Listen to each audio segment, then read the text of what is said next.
Next time, at this moment, he was being held in an underground cell, listening to them decide his brother's fate. Ziralisi once again felt hopeless. Zilixuan, please, just die in Gia Bolan's place.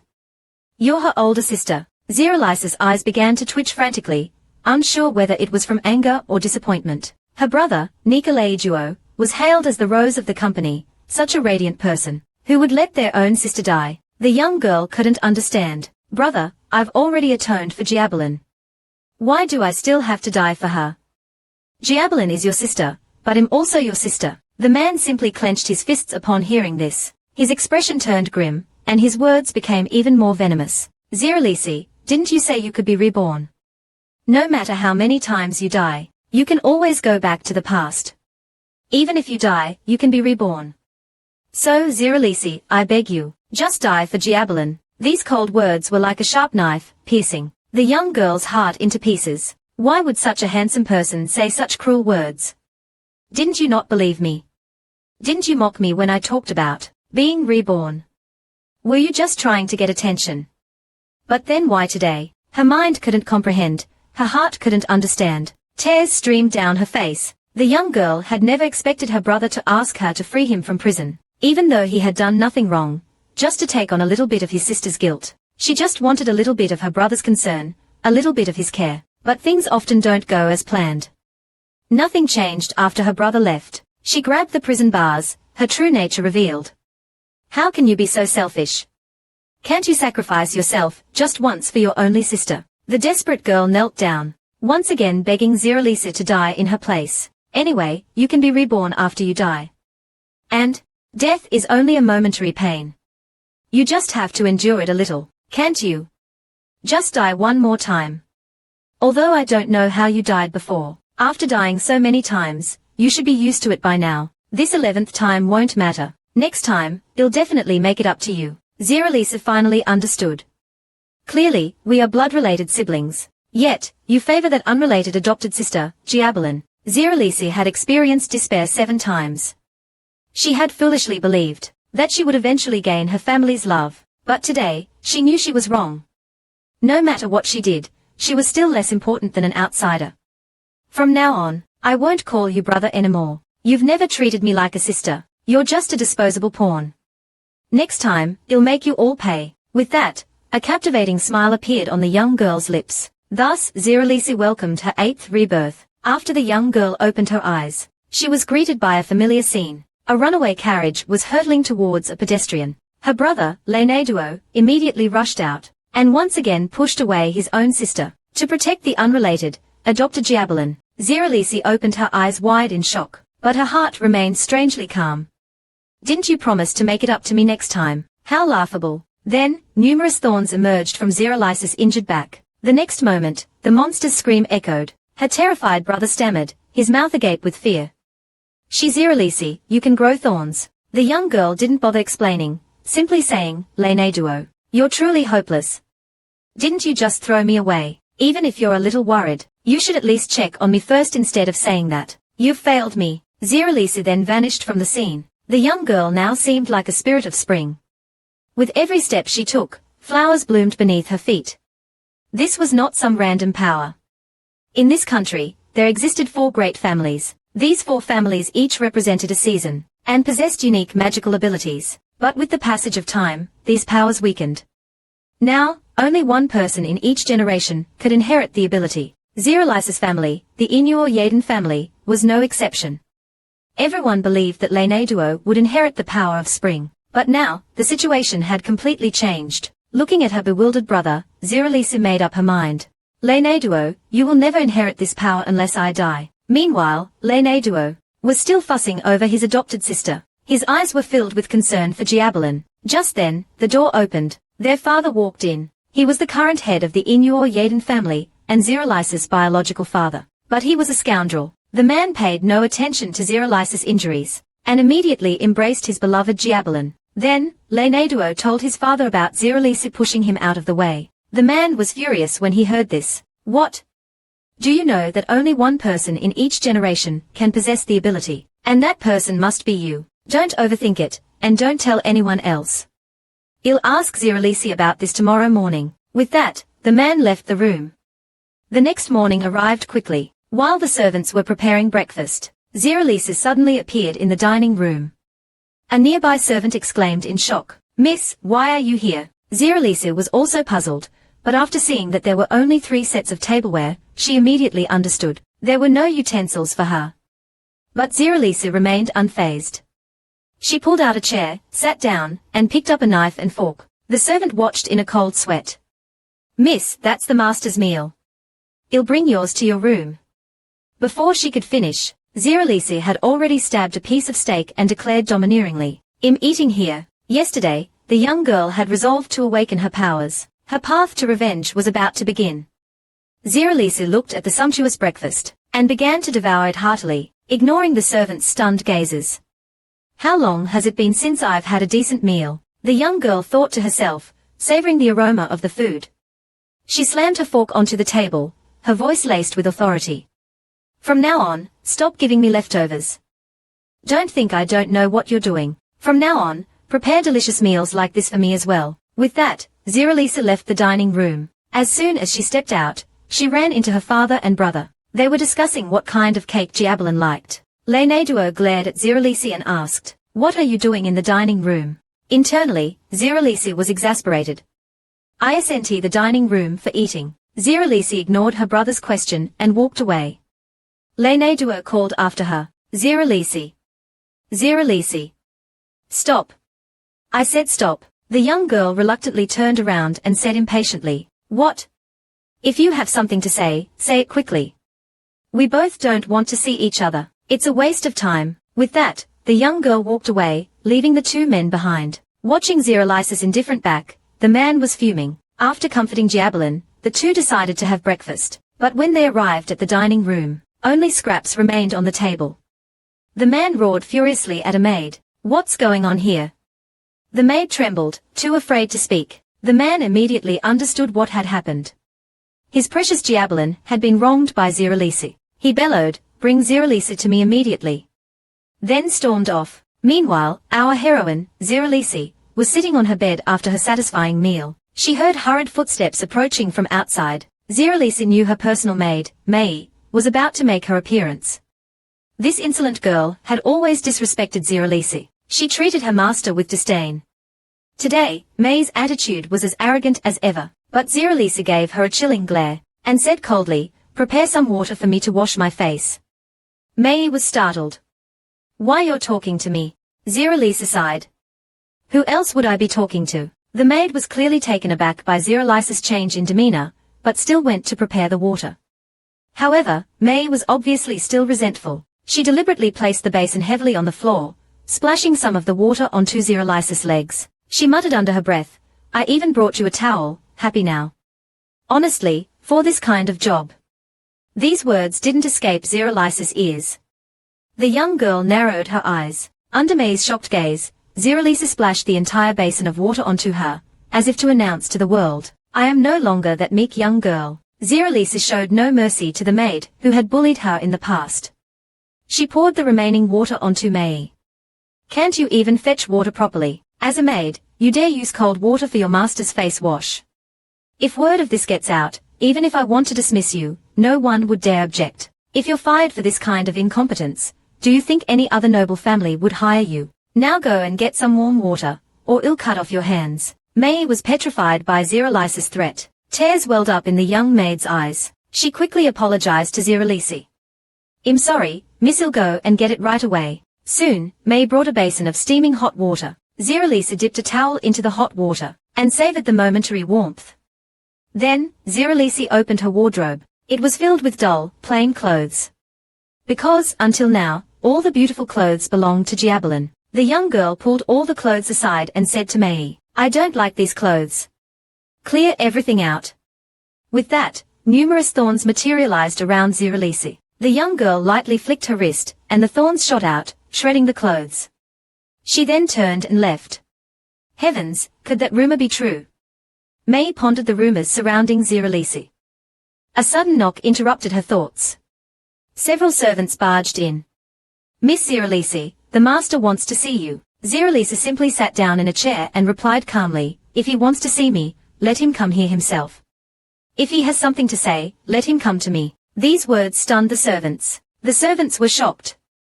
How dare you? Ziralisa remained unmoved. Do you think I'm joking? Now get out. The servants left in a huff. Ziralisa's father arrived soon after. He clenched his fists, wanting nothing more than to kill Ziralisa. With a flash of light, the man roared in fury. Ziralisa, have you gone mad? I was willing to spare you for your brother's sake, but you've gone too far. Ziralisa smiled faintly upon hearing this. Seeing Ziralisa still smiling, the man became even angrier. The young girl's flippant attitude truly infuriated him. The man's face darkened. Numerous thorns suddenly appeared behind him. As the head of the Inyor Yaden family, he still possessed the power of spring. The man roared again. Ziralisa, is this how I taught you to treat your father? The young girl remained calm. No, you didn't teach me this. Then, she stood up and faced her father fearlessly. Because you never taught me anything. At that moment, Ziralisa chose to jump from the tall window.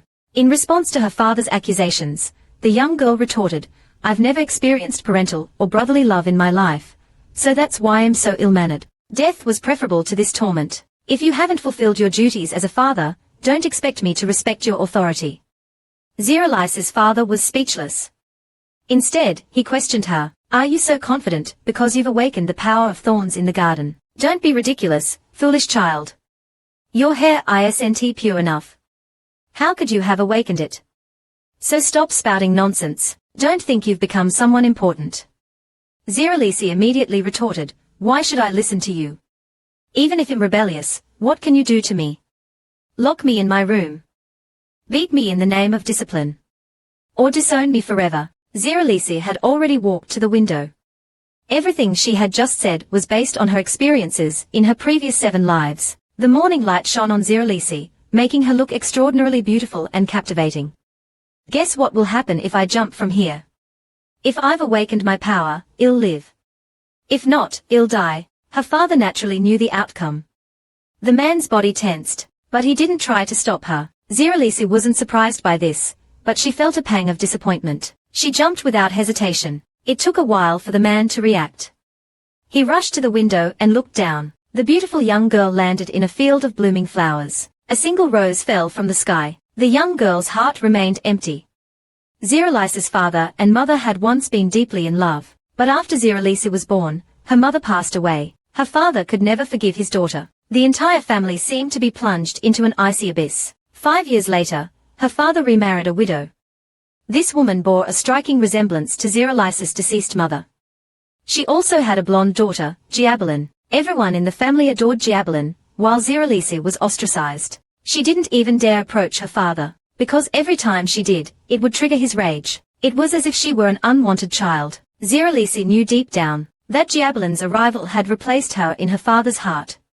They were the perfect family, and she was the outsider. This was the young girl's tragic secret. She had also awakened the power of thorns in her 8th life. But back then, she was weak. The young girl could only apologize profusely to her family. I'm sorry, father. The power of thorns should belong to my brother. I don't know why it turned out this way.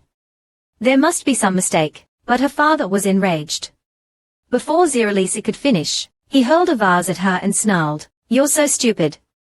If I could, I would have transferred it to him long ago. Now stay in your room and don't tell anyone about this. Every time I see you, I'm disgusted." The young girl couldn't refute her father's harsh words, even though it wasn't her fault. Ziralisa could only weep in silence. "I'm sorry. I'm so sorry. It's all my fault." While the young girl wallowed in self-blame, her brother, Lenaduo, appeared, but he ignored her. He simply said, "Leave her alone." From that day on, their father searched relentlessly for a way to transfer the power, but to no avail. To prevent his family's bloodline from being affected, the man released false news to the outside world that Lika Lado had awakened, and Zillis became a shadow lurking in the darkness. He began to help those who left Lado, demonstrating the power of Chuan, but he was still treated mercilessly by his father. He hatefully confined the girl to a desolate room. "Without my permission, not even a drop of water can be given to her." The helpless girl sat on the ground, silently weeping, unable to stop her tears from falling. In her heart, she still blamed herself. "I embarrassed my brother today. I must apologize to him." Then, a strong determination gradually formed in her heart. When she came to the corridor, she happened to meet Giabolai. Giabolai didn't give the girl a pleasant look either. Sister Zillis, can you please not come out? Everyone sees that you are unhappy, and it makes me have to watch their expressions. Zillis could only quickly apologize. I'm sorry. I'll stay in my room. I'm sorry. After finishing speaking, Zillis dejectedly walked into the classroom. She deliberately found a corner, and wanted to wait for her brother to come back there. But she was still subjected to the whispers of her classmates. Why is she always standing there? I really don't want to see her. Zillis also heard the classmates' words. She could only carefully hide behind the stair railing. Staying here won't bother them. I really hope my brother comes back soon. The girl thought to herself. Before she knew it, it was already late at night. The girl's body was still aching. This must be when my father threw me out. I accidentally fell and got hurt. I'm really useless. Zillis continued to blame herself. Seeing Lado finally return home, she smelled the strong scent of alcohol on him. She went up to apologize to her brother, but her brother heartlessly bumped into her. Zillis almost lost her balance. Brother, I'm sorry. I disappointed you. Lado stopped after hearing this. After turning around, his emotions gradually became frantic. No, my dear sister. It is the noble art that chose you, so you have the blood of the family. Unlike me, just a stray dog. Honestly, I don't want to see you. Zillis grabbed her brother's hand, wanting to get his attention, but she was ruthlessly thrown away by Lado. This caused the girl's entire body to fall backward. Until that moment, she still believed in her heart. Gij will definitely save me. Gij definitely loves me too. It must be that Gij is not good at expressing himself. Am I right, brother? But the reality was clearly not like this. The girl's eyes widened in terror. Her heart ached. Zillis' life came to an end. This was her first life. Back in the present, a dignified man was listening to his servant's report. They said that not long ago, in the Yaludingja family, there was a Chuan user who awakened. This time, it was Zillis who bloomed, not Lado. A smile appeared on the man's face. Interesting. Prepare the carriage for me. I'm going to visit the Yaludingja family, and he was the head of one of the 4 great families, the Palvin family, Christian Palvin. After Zillis jumped from the building, she became the focus of the family's discussion. The power the girl displayed was undoubtedly a miracle in the village. However, her father and brother were always gloomy. Shirbolan didn't like this atmosphere, so on a bright morning, Shirbolan found Zillis. Sister Zillis, what are you doing here? I've been looking for you for a long time. Zillis rubbed her sleepy eyes. The girl was still wearing her pajamas. She didn't want to see this younger sister, so she covered her mouth with her hands and complained in her heart, you didn't come to see me when I was injured. How mean. That's why I came out to find you, Shirbolan said while peeking at Zillis. The young girl looked at her indifferently. This startled Giabolai, because at this time in the past, Zillis would definitely apologize, but what was going on today? But Zillis didn't answer, yet still said to Zillis, Sister, Chris is coming later. Do you think this dress looks good on me? I also brought a necklace. It was a gift from Chris for my birthday. Do you want to try it on? After saying that, Shirbolan took off the necklace. But Zillis didn't move, because she knew that once she put on this necklace, Shirbolan would immediately snatch it away. Zillis having her necklace stolen was a lesson from her past life, so she didn't pay attention to her so-called younger sister, and just said indifferently, I'm basking in the sun. Get out of my way. Then, under Shirbolan's stunned gaze, Zillis directly activated her Chuan ability. Countless thorns broke out of the ground, and Shirbolan was lifted into the air. The servants on the side were so scared that they were speechless, and this scene happened to be seen by Chris, who had just arrived. Giabolai, his fiancé, seemed to have seen her savior. Chris, you came just in time. Come and help me. But Chris didn't pay attention to his fiancé. He turned to Zillis, and picked up the girl's fallen hair. Then he respectfully said, I didn't expect that it wasn't Lado who awakened this time. Zillis, I found out. In fact, no one is more suitable for nobility than you. It's an honor to meet the new noble master. Then, not only did he put Zillis' long hair to his lips, he also invited Zillis to go home with him. Actually, seeing this, I was a little speechless. Dude, your fiancé is still hanging there. But Zillis didn't say anything. She just stood up, and rejected Chris' invitation. Then she left the man without looking back. Chris looked at his empty hands and felt a little embarrassed for a moment. He could only chase after her. Zillis, wait a minute, but the girl still didn't stop. Many roses appeared around her feet, and then she stopped in front of Chris. Chris asked his attendant Leno in confusion, "Leno, could it be that awakening a power will change a person's personality? I remember Zillis liked me." Leno could only answer, "I don't know." Then he added, "By the way, don't you need to go see Miss Giaboli? After all, she is your fiancée." Chris picked up a rose beside him. "I don't need her anymore, because I have found the real gem." After Zillis awakened her Chuan ability, May's attitude took a degree turn. Every time, she would respectfully meet Zillis' demands. "Miss, I'm hungry." "Then I'll go to the kitchen to prepare right away."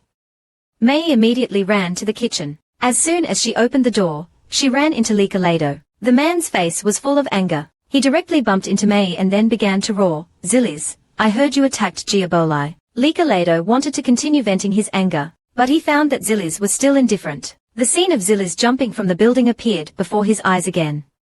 Perhaps he felt guilty. Licolado calmed down and asked, "I heard you hurt Giaboli. What happened? Was there some misunderstanding?" Zillis just answered indifferently, "I didn't attack her.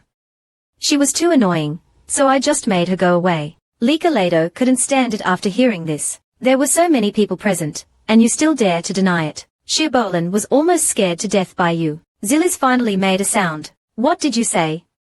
"That's also considered an attack. It seems our standards are too different." The next second, countless thorns appeared behind the girl. Licolado was knocked to the ground. The wall behind the man had been pierced with a large hole. His legs began to tremble uncontrollably. Blood began to ooze from his wounds. "I think this is called an attack." May beside her was so shocked that her jaw dropped. Licolado finally came back to his senses. "Zillis, what are you doing? Do you want to kill me? What if I hadn't dodged? Do you not care about me at all?" Zillis replied with an indifferent expression. She went up to her brother, ignoring his appearance, and gently touched the wound on his forehead. "I just wanted to show you. If I wanted to attack Giaboli, she wouldn't be alive at all." Then, Zillis exuded an aura of power. She didn't care about her brother, who was sitting on the ground. The girl turned and began to instruct the maid, "May, get ready. I want to change rooms." The maid quickly agreed, "Yes. I'll go and prepare right away. I'll prepare the room on the 4th floor for you. It has the best view. Oh, and also the meals." The two quickly left the room, leaving only the dumbfounded Licolado. The news of Zillis beating Licolado quickly spread throughout the family. When Giaboli heard this, her face was full of fear. She shouted to the servant beside her, "What did you say?" "Sister Giabolin is coming to my room." She also beat up brother Licolado. The servant nodded quickly. Giabolin understood at this moment. Because she complained to her brother, Licolado went back to confront Zillis. She originally thought that Zillis would be taught a lesson by her brother, but now the situation was completely reversed. Giaboli even shuddered as she recalled the scene of being lifted into the air. A chill suddenly rose in her heart. Sister Zillis moved here. Could it be to bully me? She was just about to go out to take a look, but she heard a loud noise coming from outside the door. What's that sound? Could it be that Sister Zillis is dealing with me again? Giaboli carefully opened the door, only to find that the outside of her room was already covered with blooming flowers. Father, what is this? Did you do this? The man nodded affirmatively. I heard that Zillis attacked Licolado and changed rooms without permission, so I blocked all around her room. Don't worry, she won't be able to threaten you. After hearing this, Giabolin breathed a sigh of relief, and then seemed to remember something important. Father, my new dress is still over there. I was planning to wear that dress to the dance. I finally managed to buy that dress, and that might be the only one. Giaboli's voice was already tinged with tears, and she still cared about the dress. How unreasonable, the man suddenly shouted. He scolded his beloved daughter for the first time. That's enough. Don't say anything more. I don't agree with you going to the dance. As for the dress, just forget about it. After saying that, the man dropped Giaboli's hand. Reflect on your behavior. This operation completely stunned Giaboli. Father actually yelled at me. The girl showed a wronged expression and then shouted, I hate Daddy. It turned out that all of this was heard by Zillis. Although she was temporarily imprisoned, Zillis was not panicking at all. May, when is the dance? May quickly replied, 3 days later. Zillis smiled. Oh? May, I'm going back to my room to sleep. You go back too. Rest downstairs. Find a room yourself. The young lady's casual attitude made May's jaw drop. Miss, it's not even o'clock yet. Then May started to worry again. Could it be that we'll be locked up here forever? A tear can turn into a priceless gem. Tears are a treasure that even 1,000 gold coins cannot buy. But now she was lying in Zillie's arms, sobbing softly. The moonlight shone on the girl's face, making her even more beautiful and moving. Zillie started to murmur to herself, today is Princess Carisha's birthday. I have to prepare a gift worthy of her. Then, the young girl entered an old house. She quickly dealt with the surrounding guards. Then, she continued deeper into the old house. It turned out that in order to give birth to children with powerful abilities, the four great families often arranged marriages between descendants who inherited ancient bloodlines, and the Carisha family, in pursuit of pure power, preferred close-kin marriages. Doing so could indeed produce powerful children, but side effects also began to appear, directly leading to the current decline of the Carisha family's abilities. Then, Zillis opened a door. The floor was covered with beautiful rubies. Looking towards the corner, a delicate boy was sitting on the bed. The boy's wounds were still bleeding, but the moment the blood landed, it turned into rubies. The girl slowly approached the boy. The boy also seemed to sense something and slowly opened his eyes. Who are you? Hearing the boy's words, Zillis wiped the blood from her face. In my past life, was I the Grim Reaper? This wasn't the first time Zillis had met Nanhai. Just then, Nanhai spoke again. Am I dead? Zillis shook her head. Then please kill me. I want to die. Please kill me. Please. Faced with someone in despair, Zillis understood the boy's feelings. She gently stroked the boy's head. If you really want to die, then I can kill you. The gem with a powerful ability fell from the boy's forehead. Thank you. But at the moment the gem landed, it turned into a bright green gem. Zillis picked up the gem, and swallowed it in one gulp, then calmly said, you don't have to thank me. When you return to your original position, if you still want to die, then I will grant your wish, and am not the Grim Reaper. I'm a vaccine. Nanhai's eyes regained focus. The chains on his hands shattered. Zillis picked up the boy and finally introduced herself. I'm Zillis Yaludingjia. You have to remember my name. The current situation had been resolved, but the magic in the room suddenly disappeared. Zillis the boy who was saved in the next life suddenly bled, and a man's voice came from the blood. I didn't expect to be a step too late. How troublesome. A pair of deep blue eyes appeared. His neat suit further accentuated his handsomeness. Can you give me that child? The man's icy aura spread around. This was the scent of the Yaludingjia family. Has the generation change in the family already been completed? I didn't expect it wasn't Lika Lado who awakened, but why did you come here? Do you know this boy's identity? Zillis, who had never shown fear before, let out a chuckle. So what if I know? The man who suddenly appeared looked at Zillis, as if he was not unfamiliar with her. I received a request from the Carisha family to save this child, so give him to me. After saying that, the man reached out his hand, and this also aroused Zillis' vigilance. Why should I trust you? The man could only reveal his identity. I am Axel Belstretto, from the Belstretto family. Isn't that enough? I'm going to send him back to the Carisha family. If you still don't believe me, you can come with me. Zillis immediately fell into deep thought. Axel's words were exactly the same as in her past life. In her past life, she agreed, but this time, Axel was disappointed. I won't give him to you. Then, under the man's shocked gaze, countless vines sprouted. Countless vines appeared under Zillis' feet. See you next time. Then, the girl disappeared into the night sky, leaving only Axel, who was in a state of confusion. The young man grabbed the dropped gem, and disappeared into the vast night in the next second. And not far away, in the Carisha family's mansion, a grand ball was being held. Looking towards the corner, a blonde man showed a relieved expression. Just now, Chris proposed to break off his engagement with Gia Bolai. You know, a marriage agreement between nobles is not a child's play. The man definitely wouldn't agree, but he could only suppress his anger. However, an agreement between groups cannot be changed. Don't you know that? After hearing this, Chris put down the glass in his hand and leaned back comfortably. I cannot cancel the engagement, but the marriage partner must be changed. This way, there won't be any attempts to harm you, right? I know you don't want to admit it, but I did see that day. It was Miss Zillisy who used her ability. Chris' words were like a bolt from the blue. Up until now, The man still wanted to maintain the illusion that Likelado was determined, but he didn't know that marriages between nobles were full of countless exchanges of interests. He wanted to go against the interests of his family, and Chris also had her own purpose. Giabuli didn't have any ability. Marrying him now was meaningless. How could the man not know this? He wanted to refute, but Chris stood up directly. In short, the Nwoyang family will soon announce the result of the succession, right? I really hope I can be the first to congratulate you. I'm looking forward to that day. After saying that, a smile appeared on Chris' face. I'll excuse myself first. Chris left the venue just like that. The man's mood plummeted.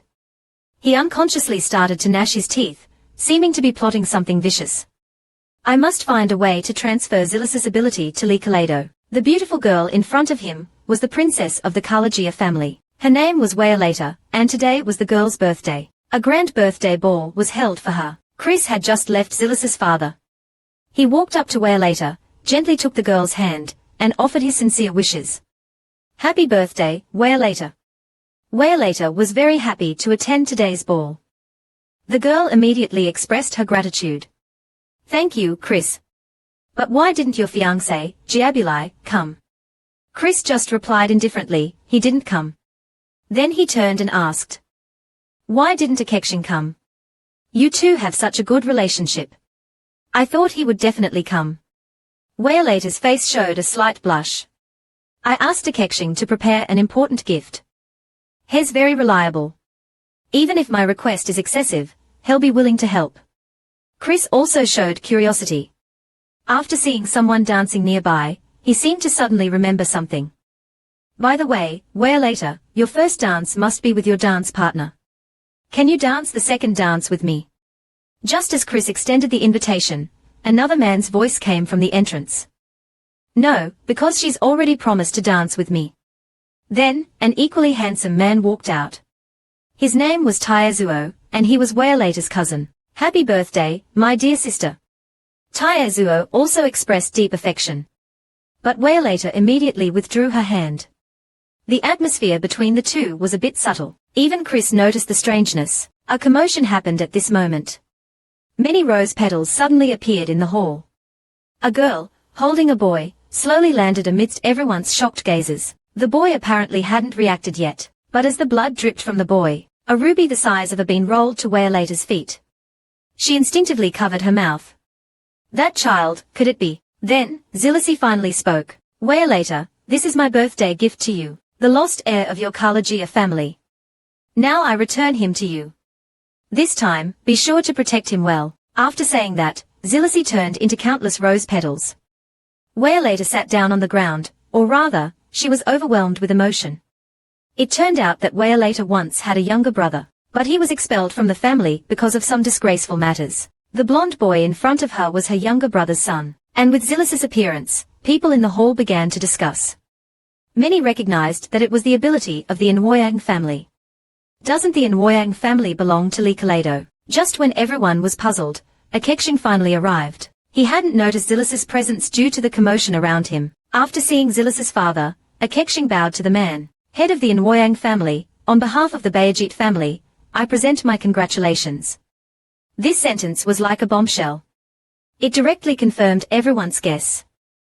The Nwoyang family was really going to change. Akekshin then offered his blessings to Wayalata. On such an important day, the Kalagia family's lost child has been rescued.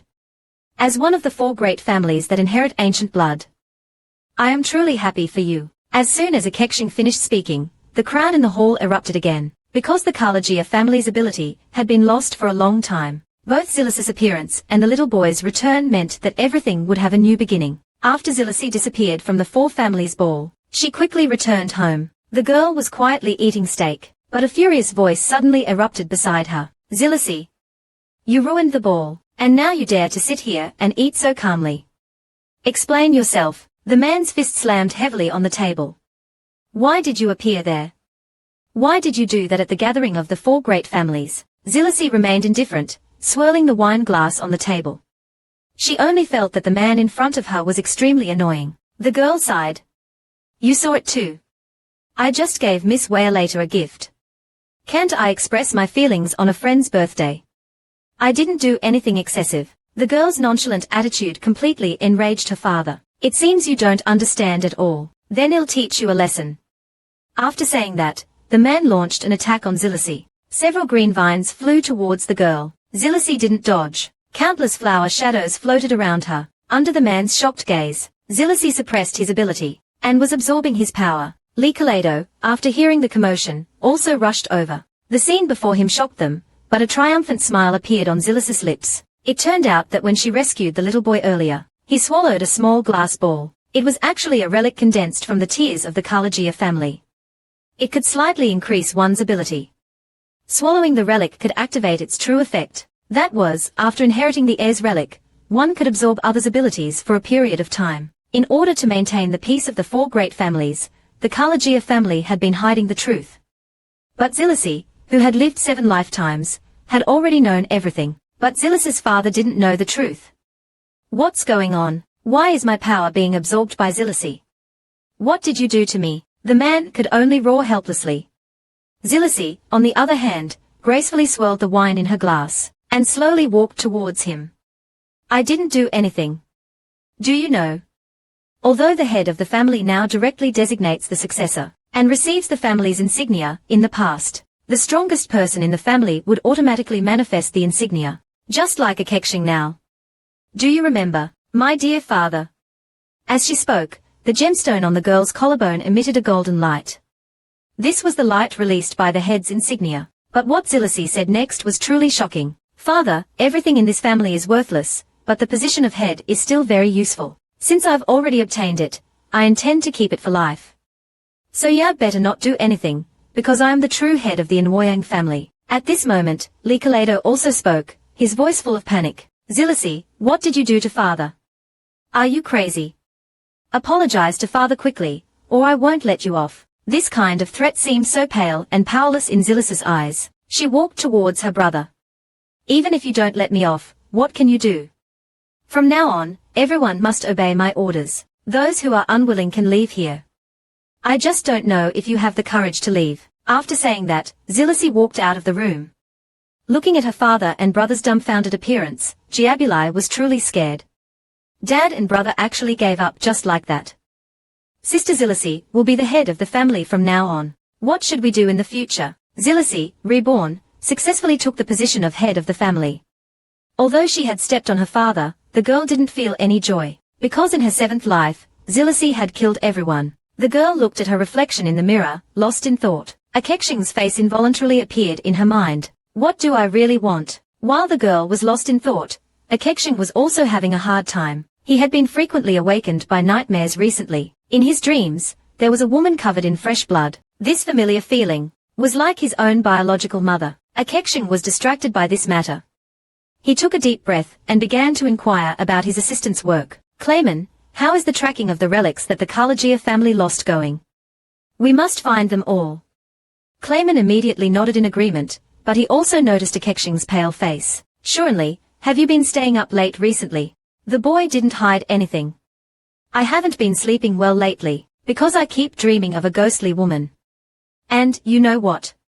She was laughing while killing people. Such creepy words made Clayman a little uneasy, but a Keqing seemed to think of something. Zilisi. She looks a lot like the woman in my dream, doesn't she?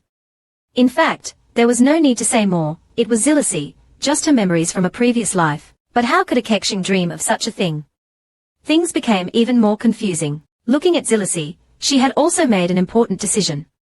The girl decided to buy some new clothes. May stopped for a moment, feeling a sudden surge of energy. Miss, you finally want to buy clothes. I'll go prepare right away. Just then, Giabuling appeared in the room. Sister Zilisi, good afternoon. I overslept today and haven't said good morning to you yet, so I heard you were in the room and came right over. Zilisi didn't react much, just continued to drink the tea in her hand. Giabuling saw that Zilisi was only wearing pajamas and immediately took off his jacket. Sister Zilisi, I'll lend you my jacket. You can't catch a cold, or I'll be sad. I want to chat with you while we drink tea. Is that okay? The young man looked at her with big, innocent eyes. This scene made May bewildered. What's going on? Before she could react, Zilisi spoke. Whatever. Then Jiabuling asked May to prepare another cup of tea. Because they were originally planning to go shopping for clothes, May asked, Miss Zilisi, should we go shopping later? Zilisi suddenly stood up. No, I'll go now. Then a gust of wind blew through the room, and Zilisi disappeared on the spot. The powerful teleportation ability left only the confused Jiabuling and May. Jankalin's son, Mage, was the last son of the Kalajia family. After being rescued by Zilisi, Mage was taken care of by Waylater. Perhaps because the experience that day was too terrifying, Mage always had lingering psychological trauma. Even when he saw the family's maids, he would hide under the covers and tremble. They must be coming for me again. When will I be free from this pain? The boy thought to himself, then turned to see Waylater's concerned face. Mage, calm down. I'm your mother's sister. No one will hurt you. The boy's eyes involuntarily filled with tears. He could tell the truth from lies in other people's words, but he couldn't discern the truth in Waylater's words, so Mage could only keep shrinking back in bed, still feeling insecure. Where's that person? Where's Zilisi? I want to see her. These words surprised everyone around him. Waylater had already sent a request to visit the Anwoyang residence, but she hadn't received a reply. Just as the girl didn't know what to do, she heard a familiar voice behind her. That child Mrs. Zilisi, because he seems to trust her a lot. Waylater was very surprised by Taizuo's appearance. Brother, why are you here?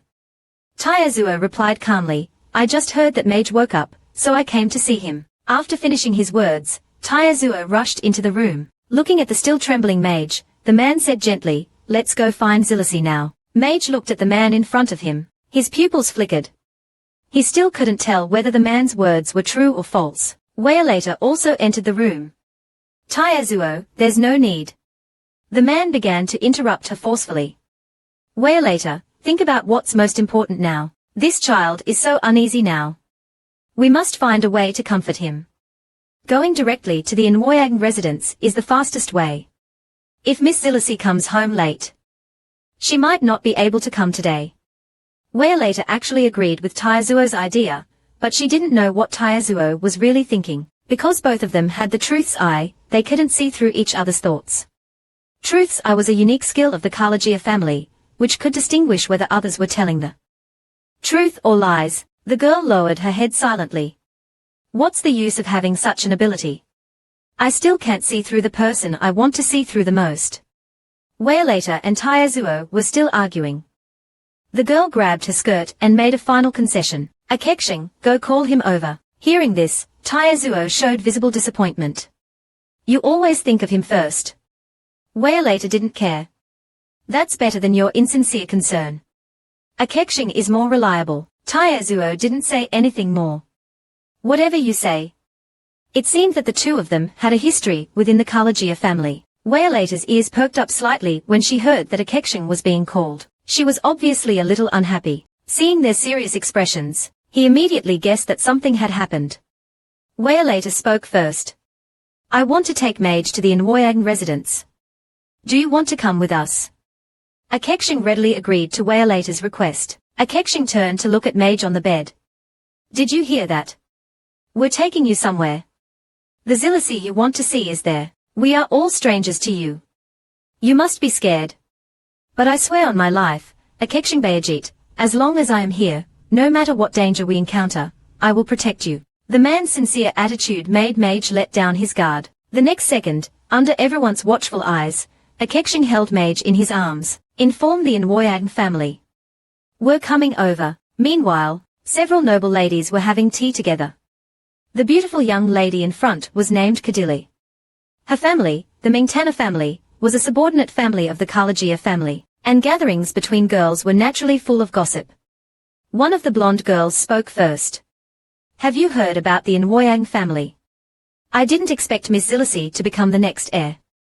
Then, Miss Likalado is no longer the heir. I originally wanted to invite Miss Zilisi to the tea party and even sent her an invitation, but I didn't get a reply. The girl sighed softly. Another girl next to her seemed to have thought of something. Did you send an invitation to Miss Giabuli? The blonde girl immediately gave an affirmative answer. Yes, yes. I wanted to hear her talk about the Anwoyang family. But Miss Giabula's current position must be very awkward. After all, she doesn't have the family's bloodline. And, you wouldn't believe it, the current Miss Zilisi has completely changed. You didn't see her domineering appearance at the ball. The girl became a little excited as she spoke. But at this moment, a whirlwind blew through the air, and countless rose petals fell from the sky. A young lady in pajamas walked out. Cadilla quickly recognized the newcomer's identity. Miss Inwoyang. Zilis's sudden appearance startled the noble ladies and the shop assistants. Pay attention to the customers. Why did you come so suddenly? Zilisi realized that she had teleported to the wrong location. I'm sorry, I didn't mean to. I'm willing to compensate for any damages. Also, make me a batch of all the clothes you have here and send them to the Inwoyang residence. Adjust this pajama to my size as well. Send it over tomorrow morning. The rest can be done slowly. After finishing her words, Zilisi walked out of the shop. This domineering shopping style instantly captivated the noble ladies. Was that Miss Zilisi just now? She's really different from before. So cool. Long live Sister Zilisi. Then Zilisi came to the palace alone. Painful memories of being imprisoned began to surface in her mind. The girl didn't stop. She had more important things to do today. Although the 4 great families and the 52 noble families under them all held power, a long time ago, there was only one king in this land. The king, known as the Child of Biden, passed away one day for some reason. Although the king disappeared, the entire palace was still maintained by abilities. There were doors here, each connected to a different time and space. Members of each family would open a specific door according to their needs. The TH door was the place where Zilisi was imprisoned before, and the last TH door connected to a special place. It was a forbidden area that only the heads of the 4 families could enter. The girl reached out and pushed. A sizzling sound came from the door as soon as she touched it. This was a signal of being denied entry. Zilisi wasn't surprised. She knew that the heads of 2 families had to agree at the same time to open the door. The girl started to fumble in her pocket, and took out a ruby, placing it in front of the door. This was the gem that Mage had transformed into. After injecting her magic, a bright light appeared for a moment. The ruby was also consumed, but the door remained tightly shut. It seemed that the Kalagia bloodline's ability to absorb abilities was only effective on humans. The girl thought to herself, knowing that she had to find the head of another family for help. At this moment, Chris descended from the sky. He was very surprised to see Zilisi. Miss Zilisi, why are you here? Today is the day of our Baiwaningjiatu gathering. I didn't expect people from other families to show up. Why are you wearing pajamas again? There are often people passing by here, and the weather is quite cold. Please don't catch a cold. After speaking, Chris took off his jacket and put it on Zilisi. Your hair seems even redder. This red suits you very well. I have to say, as Giabula's former fiancé, his actions are almost identical. Zilisi remained silent. She directly threw off Chris' jacket, as if she had seen through the man's thoughts. Stop wasting time, Chris Baiwaningjiatu. I won't get engaged to you. Chris asked with some confusion. Why are you so sure? I like you very much now. I remember not long ago, you were still looking at me with that dreamy look. Zilisi didn't deny it. But now I hate you.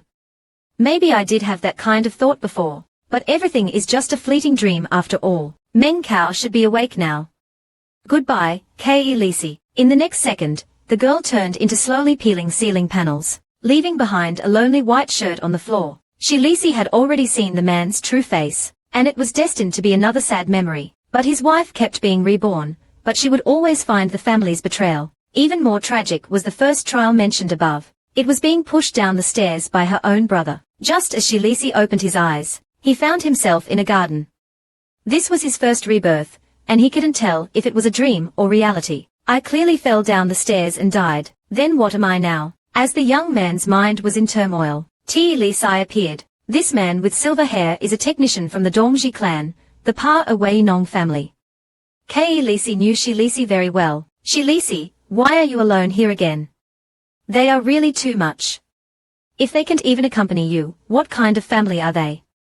Lisi was still a naive young man at that time. He had no resistance to the handsome and warm man. But Lisi was Jia Bulin's fiancé after all, so Lisi was still trying to resist. But next, Lisi directly held the girl's delicate hand. Forget it, come home with me. Jia Bulin and I are just politically engaged. I don't like her at all. Hearing these words, Lisi's heart began to waver. He gripped his skirt tightly, then looked at Lisi. Although you say so, you two seem very close. And Hillis's response to Hillis was not satisfactory. I swear, we never liked each other. I only like you. You don't have to worry about anything, just trust me. These words were already very cliché, clearly a seasoned player. But Hillis didn't know this, thinking he had found true love. He held Hillis's hand tightly, completely lost in the man's gentle appearance. But little did he know that this was the beginning of another nightmare. Soon, Hillis arrived at the Pa-Away-Nong family estate. He was very grateful to Hillis, but still had some doubts in his heart. Hillis, did your father really agree to us being together? Hillis immediately gave an affirmative answer. Of course, Sills, he readily agreed. You don't have to worry about anything, just live here before we get married. Sills stopped, as if nestled in Hillis's arms. She had become the happiest girl in the world. For a long time after that, Hillis gave the girl almost everything good in the world. Hillis was immersed in the warmth she had never had before. She became more and more inseparable from Hillis. She wouldn't listen to anything except the man's words. Hillis put everything behind her, but even the most beautiful dreams have an awakening. It was an ordinary afternoon. Hillis greeted Hillis enthusiastically. Hillis, you're back. How was your day? Are you tired? But the next second, the man pushed away the girl's hand. Sorry, I'm a little tired today. Let's talk next time. After saying that, Hillis walked away. The girl was still standing there, confused. Hillis has been so cold lately. Is it because he's busy with work? No, it's so annoying. Hillis thought that as long as she was careful, everything would be fine. But the truth was incredibly cruel. The naive Hillis thought she had met true love. She believed Hillis's sweet nothings. However, this time the princess did not meet her prince. Not long ago, Hillis accidentally overheard a conversation between Hillis and his subordinate. I can't stand it. I didn't expect him to be so annoying. He's even more clingy than Jia Bu Lin. The subordinate next to him seemed to have some sympathy. He tried to persuade Hillis, he's so pitiful. He loves you so much. Even if he's really annoying, please be nice to him. But Hillis didn't care at all. I'm not a charity. As long as he can give birth to a child with strong yineng, I won't have to worry about anything anymore. Hillis outside couldn't believe her ears. The girl was so frightened that she unconsciously fell to the ground. Hillis also discovered the person outside the door. Oh, Hillis, were you out for a walk at night? It's cold at night, you'll catch a cold dressed like this. Saying that, Hillis helped Hillis up. The girl's body was trembling uncontrollably. She was still deceiving herself, thinking that the person just now was definitely not Hillis, maybe just someone who looked a lot like him. But this time, he was really wrong. Hillis's reaction was all seen by Hillis. The man showed a terrifying smile. Everyone heard it, but it doesn't matter, I deliberately left the door open. Foolish Hillis, every time I see you cry like this, I feel particularly annoyed. Even if I say those things, you will still love me, right? Hillis could only stand there, tears streaming down her face, but she didn't have the slightest courage to refute. Seeing Hillis's painful reaction, Hillis seemed to have won. Sure enough, what a stupid woman. Saying that, Hillis forcefully kissed Hillis's lips, and whispered a sentence beside her ear. You will never get my heart. From then on, Hillis did not leave the Pa-Away-Nong family. Hillis remained indifferent to the girl, even when they ate at the same table. He wouldn't even look at Hillis. It was as if she had been locked in a magnificent birdcage. Although Hillis knew the truth, she still couldn't let go of her attachment and expectations for Hillis. Hillis didn't know what suspicion was, so she was already deeply in love and couldn't extricate herself. And the tragic girl was about to meet her second death. Hillis had no way to deal with Hillis's indifference. But one day, a maid suddenly handed Hillis a note. Miss Hillis, Master Hillis asked me to give you this note. Hillis was very surprised. Hillis didn't allow her to contact the outside world. Could it be that her brother bribed someone here? Hillis was very puzzled. But after seeing the contents of the letter, she couldn't help but shed tears. Hillis, the whole family is waiting for you. As long as you are willing, you can come back anytime. This sentence hit Hillis's weakest spot. Brother, Dad, I miss you so much. I don't want to be trapped in this cold place forever. I want to go home. So, with the careful arrangements of Yilong Ya and others, Hillis quickly escaped from the devil's cage. Sitting in the bumpy carriage, she was filled with anxiety. Is my room still there? Will people forgive me? Just then, the coachman driving the carriage discovered something. Miss Hillis, someone is chasing us. Please stay inside. Saying that, the soldiers of the two families began to fight. But how could the people of the Pa Wei Nong family catch up so quickly? Hillis had no time to think about this, because she suddenly heard the sound of the carriage braking. The carriage was still speeding down the road. Hillis' heart became more and more flustered. Why is this happening? This isn't what I wanted. I know why. The girl fell into endless self-blame and questioning. Finally, her unstable Yineng began to go out of control. Terrifying roses sprang up around her. With a loud bang, blood spurted from the girl's mouth. What's happening? My body is going numb. Help. Is anyone there? Help me. Not long after, Hillis arrived in front of the carriage. He forced the door open, and saw the dying Hillis. The girl could hear nothing. She just looked at the man in front of her. Hillis now only wants to know the way that can truly kill her. In her 7th life, Ma Ji had given her a clue. Hillis, if you have a chance, you can go to the Four Seasons forest. I heard that there are many documents recording the Jiazu's history there. Maybe it will help you. Hillis at that time was not the Jiazu's leader. And later, Ma Ji died, leaving Hillis alone. But the situation in this 8th life was completely different. Hillis had become the head of Yimeng Ya. The legendary Four Seasons forest was right in front of her. The girl seemed unable to contain her excitement. She flung a Kei Xingmeng's hand away. A Kei Xingmeng didn't mind, just reminded Hillis, although I don't know your purpose in coming here. I guess it's for the family documents, right? Go forward, the documents are there. Saying that, the two walked towards the depths of the forest. At this moment, a glowing inscription by the roadside caught Hillis' attention. Below the inscription were also small characters. A Kei Xingmeng noticed Hillis' confusion and immediately explained, it is said that the king's regrets are stored here. I also heard that if someone can prove themselves as the inscription says, the king's soul will appear. After hearing this, Hillis didn't ask any more questions, as the inscription did not interest her. Then she continued to follow a Kei Xingmeng to their destination. The man quickly opened a large door. In this vast space, there were 5 rooms. Except for the door in the middle, the other 4 doors were engraved with the emblems of the 4 families. A Kei Xingmeng continued to explain to Hillis, the door engraved with which emblem holds the documents of which family. But you have to remember, you cannot enter the rooms of other families without their permission. The records in the middle are shared by everyone. Inside are the shared histories of the king and the 4 great families. It has to be said that a Kei Xingmeng's considerate explanation directly stunned Hillis. In fact, in her previous life, a Kei Xingmeng was equally caring towards Hillis. So the girl unconsciously said, you are really enthusiastic. After hearing this, a Kei Xingmeng's whole body stiffened, and his heart seemed to be touched, but also a bit inexplicably embarrassed. Next, the two decided to act separately. Hillis quickly entered her family's room.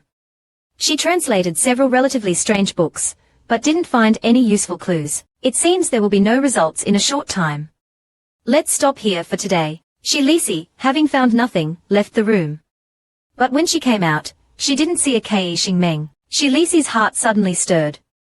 She walked to the door of the Kei Li Jia I family. Just as she reached out, she noticed a faint light circling the doorknob. This was obviously a protective magic for the records, but Hillis didn't plan to give up. Since she couldn't open it, she would have to use some forceful methods, so Hillis directly activated her Yineng. In that split second, a Kei Xingmeng's voice came from behind her. Hillis, stop. The next second, the man pulled the girl into his arms, and this triggered another round of magic. He wanted to open the door of the Kei Li Chi Jiazu, but triggered a hidden protection mechanism. Fortunately, a Kei Xingmeng arrived in time. Hillis, you have to stop immediately. If you continue, you will be injured. After saying that, a Kei Xingmeng quickly withdrew his hand and continued to explain, I once came here with the former leader of Yimeng Ya Deng, but I ignored her advice and didn't give up until my palms were bloody. So now, as soon as she sees me, her face is full of disgust. But when Hillis heard the words former leader of Yimeng Ya Deng, a girlish smile immediately appeared on her face. This sudden change in mood instantly made Kei Xingmeng feel his heart flutter. Hillis broke the awkward atmosphere. We should go back now, right? Then the two walked out of the forest. When they passed the glowing inscription again, Hillis stopped abruptly. She looked at the small words below the glowing inscription. People of the Hao Alu King's temple, prove your name, and become the chosen one. This sentence made the girl fall into thought. Then, under Kei Xingmeng's puzzled gaze, Hillis cut off a strand of her hair. But when the hair fell on the inscription, nothing happened. Could it be that this isn't enough? Then how about this? The next second, Hillis activated her yineng again. Blood dripped from her palm. Kei Xingmeng quickly stopped the girl. What are you doing? Do you have to try everything yourself? Facing the man's firm attitude, Hillis didn't argue. She just softly said, let go of my hand first, or it will get stained with blood. Obviously, Kei Xingmeng wouldn't fall for this. He skillfully untied the spirit bandage, and carefully bandaged Hillis' wound. The girl initially refused. Actually, even without bandaging, it will heal quickly. Kei Xingmeng disagreed. I'm just this enthusiastic. You don't have to mind. The atmosphere became a little strange. And this time, it was Hillis who spoke up, let's hurry back. So soon, the two walked out of the forest. Hillis thanked the man again. Just as she was about to leave, Kei Xingmeng called out to her. Hillis, I've always had a question. Haven't we met somewhere before? It was like this, at dusk, also outside a garden, and it was just the two of us. You might think it's strange, but, before Kei Xingmeng could finish, Hillis immediately gave a quick reply. No, that must be your illusion.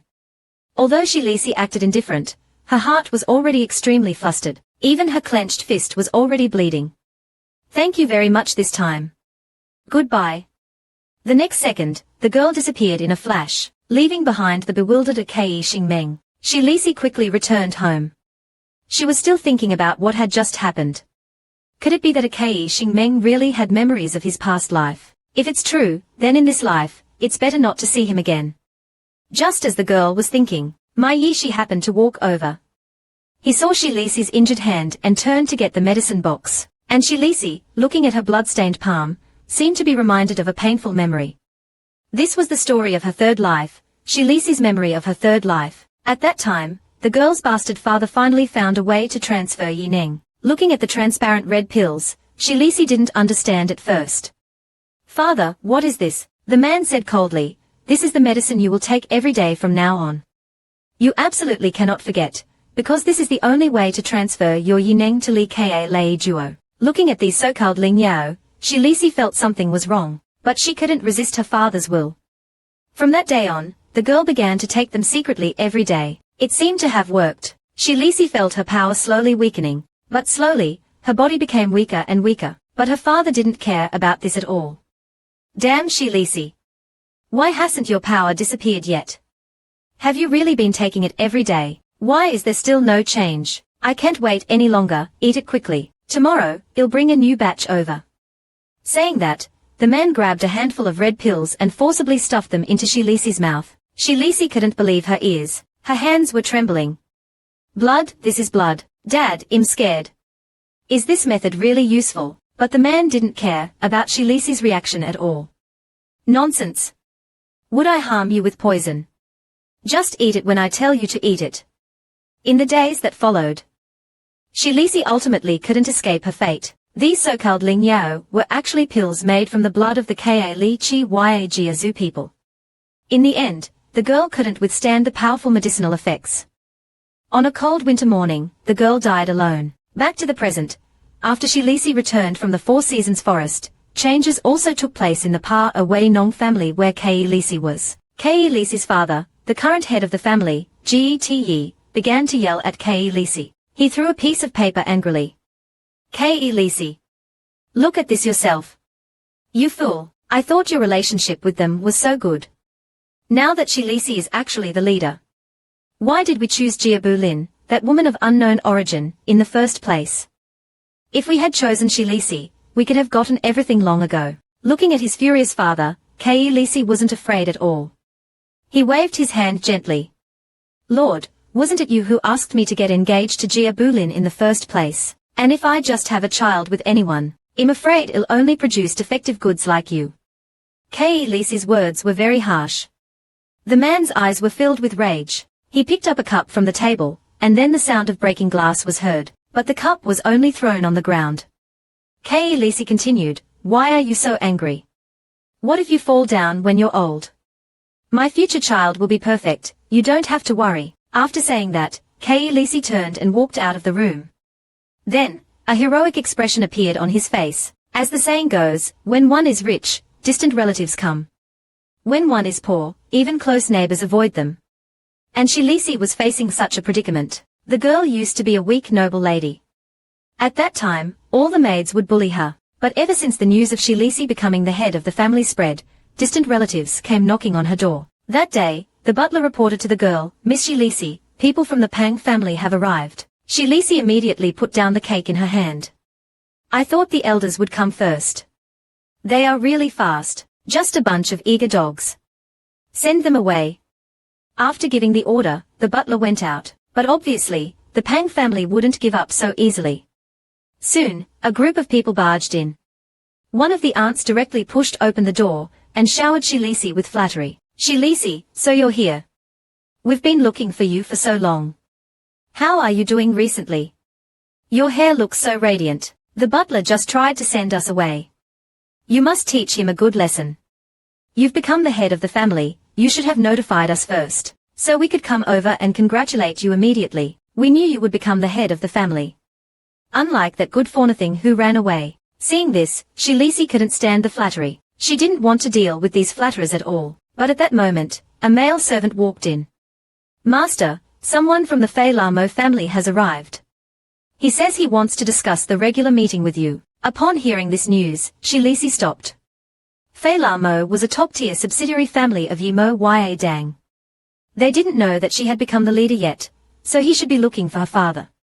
The girl thought, then ordered, "Bring him here." But this made the other Pang family members unhappy. One of the middle-aged men said, "We're still here. Why don't you ask him to come back later? This is too rude. We rarely get together like this." Hillis immediately sneered, "Humph. Interesting. You dare to accuse me of being rude. You barged in without my permission, and now you have the nerve to talk nonsense here. What qualifications do you have to say such things? Get out, or we'll call the guards." The girl wasn't joking. The three people from the Pang family trembled with fear. The middle-aged man in front lost his confidence, and could only carefully say, "It seems you're in a bad mood today. Don't be angry, we apologize to you." Hillis didn't want their apology. Just as the girl was about to lose her temper, the door opened again. The representative of the Lamo family walked in calmly. "Long time no see, Miss Hillis." After entering, he noticed the other Pang family members. The man immediately understood something. "I'm here to see the leader. The butler seems to have made a mistake. And you have other guests. I'm really sorry. I'll excuse myself now." Just as the man was about to leave, Hillis said domineeringly, "You're not mistaken, I am the leader now." Not long ago, the representative of the Lamo family, Nuo Dun, came to Hillis's room. He sincerely congratulated Hillis. "Miss Hillis, I heard that you have awakened as the successor. I'm really happy for you." Then, Hillis's expression softened. She didn't despise the man in front of her. Nuo Dun had always been very respectful to her, simply because the girl had the blood of Nuo Ya Dang. So Hillis told Nuo Dun, "I know you're here to see the head of the family. You haven't come to the wrong place." Saying that, Hillis's eyes flashed. Under the man's surprised gaze, Hillis walked towards him and took out a command seal. "Nuo Dun of Lamo, from today onwards, I declare you my temporary representative." Hearing this, Nuo Dun, ignoring the chaotic situation, immediately knelt down. Nuo Dun of Lamo greets the new leader. Hillis continued, "I have other matters to attend to and cannot attend the regular meeting.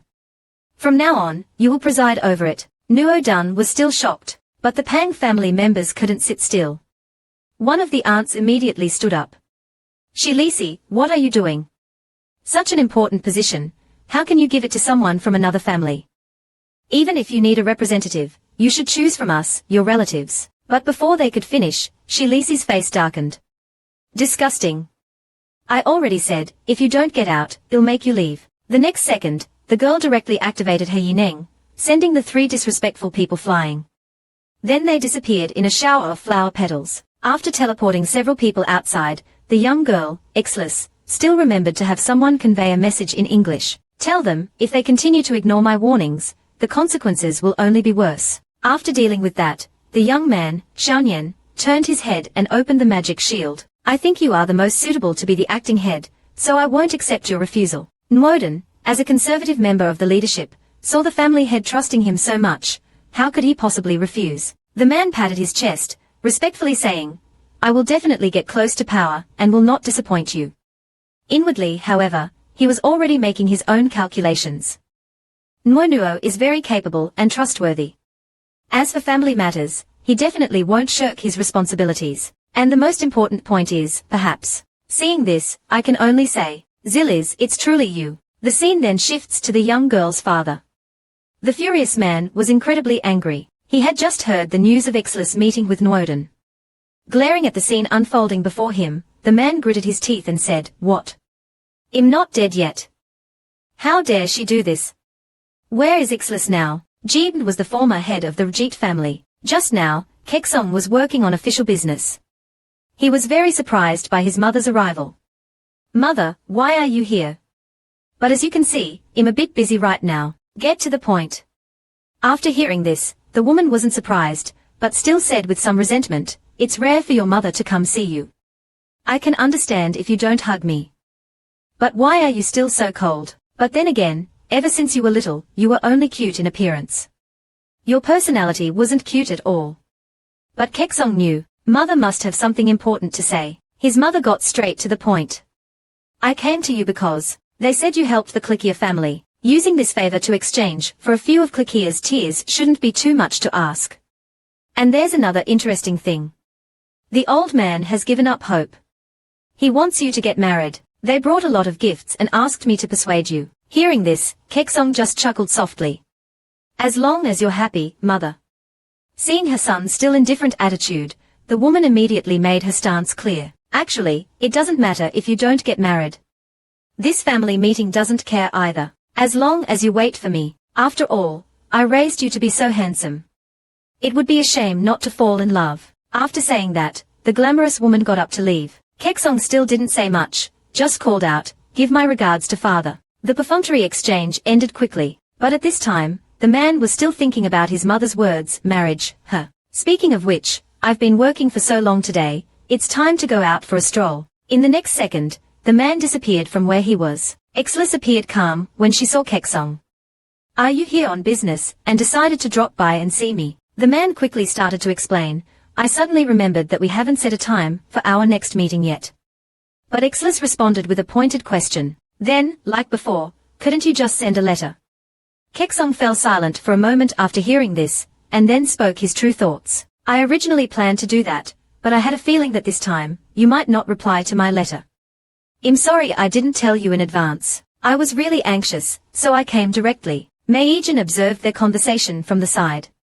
Based on his years of experience observing women, he realized, there's definitely something going on between them. Thinking of this, Meijin put on an extremely gossipy expression. And that's exactly how it was. The two then decided on a date, tentatively set for 2 days later at SJSNL.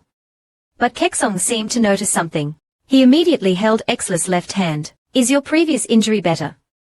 You didn't happen to not have a doctor see it, did you? I know it might sound strange for me to say this, but I can't help but want to take care of you. I'm very worried about your injury, because I feel it's all my fault for not stopping you in time. Hillis quickly covered her injured hand. Really, don't worry, I'm fine. Just as the atmosphere became somewhat ambiguous, the door suddenly opened. This time, it was Busujiku who came. This was Wu Niang's son. Not only did he step on his own sister, but he also ignored her presence, and directly appointed an acting head. The man started to go crazy after he found out. He pushed open the door and started shouting, Hillis. How can you receive guests without my permission? Are you crazy? Just because you gained the support of the head. You think you can act so recklessly, but before the man could finish, he noticed a familiar face beside him. Kexong Rajit. Why are you here? Kexong immediately replied with a mischievous smile, long time no see, former acting head Nwoden. I heard you were ill recently. Are you able to get out of bed now? This undeniably angered the man, but he couldn't lose his temper here, so he could only suppress his rage. It's been a while since I've seen the Regit head. Thank you for your concern, but I am much better now. The man practically choked out these words, but what came next was even worse. Kexong added, then please leave. Head Hillis and I have important matters to discuss. To be honest, you barging in like this has disturbed us. Former acting head, shouldn't you hurry up and leave? The man took a few steps back after being humiliated, and Hillis simply continued with her red tea. If the former head doesn't want to leave, the current head can only ask him to leave. All right, I've been rude. I'll leave now. You two chat. With that, the man turned and left the room. Although he was humiliated and expelled, there was nothing he could do. Kexong then started to apologize to Hillis. I really should have asked for permission before coming. Hillis didn't seem to mind. She put down her teacup and put on an indifferent expression. No, this scene was quite entertaining. I'm not as fragile as you think. As a guest, you don't need to worry. Kexong chuckled in response. The scene then shifts to Hillis arriving at the Clicquier family estate. The old lady before her was the current head of the Clicquier family, Lene Clicquier. The young girl introduced herself. I am Hillis Nwoden. This is the first time I've formally introduced myself to you. Before, it was always through Yuan's perspective, and we never had such a close conversation. Thank you very much for your invitation. But before the two could finish, MGE suddenly rushed out from the side. Hillis. I've been waiting for you. I finally get to see you again. Then the boy hugged the young girl. The old lady, seeing this scene, could only laugh and say, ha ha ha, MGE really likes you. My health hasn't been good recently, I apologize. Please come this way. Let's sit down and chat. This conversation may be very important for both families. Hillis expressed her gratitude. XLS passed away a while ago. MGE must have caused you a lot of trouble recently. Thank you very much. I was very surprised that you became the head of the family, but I didn't expect that all you wanted was for me to accompany you to visit the SJSN Ling of the Clicquier family. Although we are not as prosperous as before, I can still help you in many ways. Hillis quickly replied, you're too kind. I'm very happy that I could help you. You don't have to repay me for MGE's matter. I asked you to come with me before because I couldn't think of any other way. Not because I really wanted you to repay me. The old lady continued, I see. MGE really likes you. I hope you can come visit more often. Next time we meet, you'll be family. After saying that, the old lady prepared to leave. But at this moment, MGE suddenly grabbed Hillis' hand and whispered a few words in her ear. Hillis, I haven't told anyone about that. If you want to keep it, I can give it to you. If you want my blood, I can give it to you too. But only to you, okay? Hillis was initially confused, but after a while, she understood. So he's talking about the time I shed tears. After understanding MGE's meaning, Hillis gently stroked the boy's face. Thank you. Your good intentions are enough. I'll come see you again. Take care. The next second, the young girl left the room. As soon as she went out, she bumped into Werlate. The prince is this way, head in Nwoden. Hillis corrected him, just call me Hillis. I'm not used to the title of head. Werlate suddenly stopped. Come to think of it, you directly called me Werlate that day, right? Faced with this sudden question, Hillis simply replied, did I? This obviously didn't clear up Werlate's doubts. I really want to ask him why he addressed me so intimately even though we've never met before. And what is the illusion I saw on him? And he seems to have known about MGE and Jushi's eyes. Although if I ask him now, he might reveal some information to me, I still can't ask. I don't know why, but I just feel it's not the right time yet. Werlate thought to himself. He then turned around and said to Hillis, then please just call me by my name from now on. I hope we can be friends. However, Hillis gave a straightforward reply, I don't understand why you would think that. Just as Werlate wanted to continue explaining, a group of strangers suddenly barged in, and Hillis had been encountering similar troubles recently, ever since the news of her becoming the head of the family spread. There were always men who wanted to get close to her. Even MGE was forced into an awkward situation. Just now, Werlate was still talking with Hillis. Ngraduo suddenly appeared, followed by a group of strangers. Greetings, head in Woyang. I believe you just met our head, right? Ixlis didn't reply to the sudden greeting. Werlate quickly told Ixlis, Miss Ixlis, these are the elders of the Cliquia family. One of the men immediately started flattering the beautiful girl. It's an honor to finally meet the legendary lady. By the way, Miss Ixlis, how old are you this year? Ixlis could only answer. Upon hearing this, the man immediately became excited. I see. Then you and young master MGE are a perfect match. Young master truly adores head in Woyang. You two are a match made in heaven. Ixlis could only sigh inwardly. Are they trying to set me up with MGE? These sly foxes. She didn't want to stay here any longer, so she tried to find an excuse to leave. I have other matters to attend to, so I'll be going. Please excuse me. But the elder still wanted to continue pestering. Huh? Werlate quickly came to Ixlis' rescue. All right, didn't you hear? Head in Woyang said she's busy, but these elders clearly wouldn't give up. Azu, you go escort the head. Hearing this, Ixlis inwardly groaned. They want to pair me with Azu again. Werlate instantly understood the elder's intentions. He immediately said, no need, my mother asked me to personally escort Ixlis out. And Azu, brother, doesn't it seem like Nwosai is looking for you? It's not appropriate for you to stay here. Azu understood his sister's intentions, and could only bid Ixlis farewell. Then I'll see you at the celebration banquet. Take care, head. Please walk slowly. The other elders also left dejectedly. After everyone left, Werlate quickly apologized to Ixlis. Please don't take the elders' words to heart. I hope you won't be prejudiced against the Cliquia family because of this. My mother and I are sincere, and so is MGE, of course. Ixlis knew this. She looked at the young lady before her and said, I know, because you are not someone who would lie. Werlate smiled gently after hearing this and sighed with emotion. I knew we would get along. Soon, Ixlis returned to the Nwoyang estate, only to find everyone with panicked expressions. The young girl immediately asked, what happened? Everyone was trembling and stammering, forgive us, head. The holy cup is gone. The man who gave up his power was still secretly plotting against his daughter. As soon as Ixlis returned, she was informed that the holy cup used in the celebration ceremony was missing. The holy cup was something the king gave to the Nwoyang family a long time ago. It was also the wine cup used by every new head during the accession ceremony. So the family treated it as an heirloom and kept it in the vault. Ixlis didn't really care about it, after all, it was just a wine cup. But as the head of the family, she couldn't ignore its disappearance. The young girl first asked the butler, Fuli, who has access to the vault. The old servant beside him quickly replied, besides you, only the master and young master Lecladu. But I asked the master, and he said he didn't know anything. Besides, the master's health hasn't been good recently, and it's indeed inconvenient for him to go to the vault alone. Young master Lecladu has already gone out. I don't know if he took the cup with him before he left. After hearing this, Ixlis fell into deep thought. She already knew who the culprit was.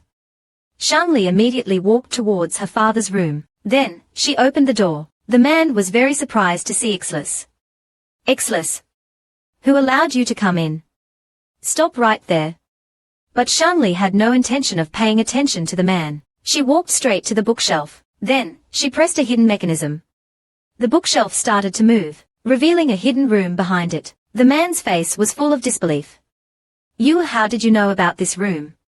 I never told you. Ixlis still ignored the shocked man. This room was so familiar, still as dark as ever. The young girl quickly found the holy cup. Then, Ixlis continued calmly. Father, I never thought you would play such a childish prank. Don't tell me you think taking this wine cup will cancel the accession ceremony. Come on. Shangli had already clenched his fists. This holy cup, besides belonging to the head, doesn't belong to you. You must think you already have everything, but you'll leave empty-handed soon enough. But before the man could finish, Ixlis interrupted him. The young girl slowly walked towards her father and calmly spoke with an air of undeniable authority. No, you're wrong. Everything in Nwoyang belongs to me. Please remember this. Unable to grasp the current situation, Lecladu found himself with no place to stand. I'll leave now. I hope you understand what I'm saying. The next second, Shangli left the room. Looking at the holy cup in her hand, Ixlis still had many questions in her heart. In her past life, after leaving her gossip-mongering father, she had seen the holy cup. But this time, through careful observation, she could feel a slight energy flowing within the cup. What would happen if I injected my energy into it? As soon as this thought crossed her mind, the young girl acted upon it. When she opened her eyes again, the cup seemed unchanged. What Hillis didn't know was that the room was now filled with the scent of roses. Not long after Hillis retrieved the holy cup, Nwoden suddenly came to visit. Head in Woyang. I have come to report the results of the regular meeting. I brought my son with me this time. If we can't come personally in the future, he will come in our stead. Then, the boy standing behind Nwoden introduced himself. I am NLKE Nwoden. It's a great honor to meet the head of the Nwoyang family. Hillis wasn't really concerned about these formalities, but she immediately began to entertain the two. It's a pleasure to meet you. But let's change locations, shall we? But after the young girl finished speaking, NLK's face turned pale. The boy immediately covered his mouth with his hand. Excuse me, head, did you use divine power just now? Hillis gave an affirmative answer. Yes, I did use some energy just now. Is there a problem? NLKE continued, the scent is too strong. I can't quite stand it. Nwoden also agreed. Actually, me too. I apologize. Could we keep the door open during today's report? If we are in a confined space, your residual power might affect us. Hillis suddenly remembered something. Kexong had also said something similar. Is the scent really that strong to others when I use my power? Hillis agreed to their requests. After the regular meeting, Hillis returned to her room, exhausted. But Meijin came over at this time. Miss, what should we do with this? This is a man's tie. I wonder which gentleman it belongs to. Seeing the tie, Hillis remembered. This was what Kexong used to bandage her wound last time. She was supposed to return it. Hillis hesitated. Meijin continued, I've already washed it as you instructed, but wouldn't it be better to buy a new tie as a return gift? Hillis immediately turned around. We are not in that kind of relationship. Just put it in the drawer. Don't make me say it again. Meijin still wanted to say something, but still did as Hillis asked. Meanwhile, at the Cliquia family estate, Arzu met his uncle. His name was Wennsns, Arzu's cousin. The girl Wennsns was close to was Kedalia, the heir of the Mingtana family. Seeing the two being intimate, Arzu knew that Wennsns was probably going to get married. He greeted Kedalia, Miss Mingtana, long time no see. Will you be staying for dinner? Kedalia smiled faintly and replied, No, I plan to leave after seeing Werlate. The atmosphere between the two became somewhat awkward. There must be some hidden tension between them. A handsome boy named Arzu had no right to choose his own marriage. He had been previously forced to marry Werlate, and then used as a bargaining chip against Hillis. So the man still felt bitter. After saying goodbye to his cousin Wennsns, he returned to his room alone and took out a letter from a book. He seemed to have learned some shocking news from it. Then, he threw the letter into the nearby fireplace. Watching the letter burn in the fire, Arzu began to mutter to himself, although I didn't expect MGE to suddenly appear. But the blood of Cliquia that was auctioned off is all in my hands. How should I use this? With that, a sinister expression appeared on the man's face.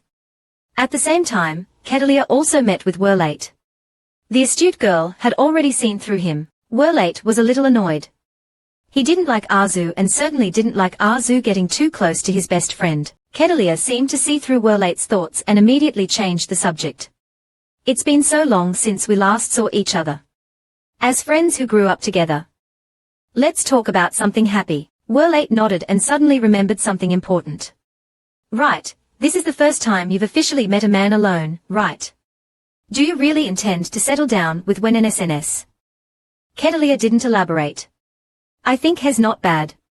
Besides, I also have to consider my family. I will carefully consider it before making a decision. Werlate immediately held his good friend's hand and said with concern, No matter who you choose in the end, I hope you'll be happy. I hope you won't regret it in the future, and I hope you two can live happily ever after. Don't worry, I'm here for you too. If things don't work out, you can rely on me.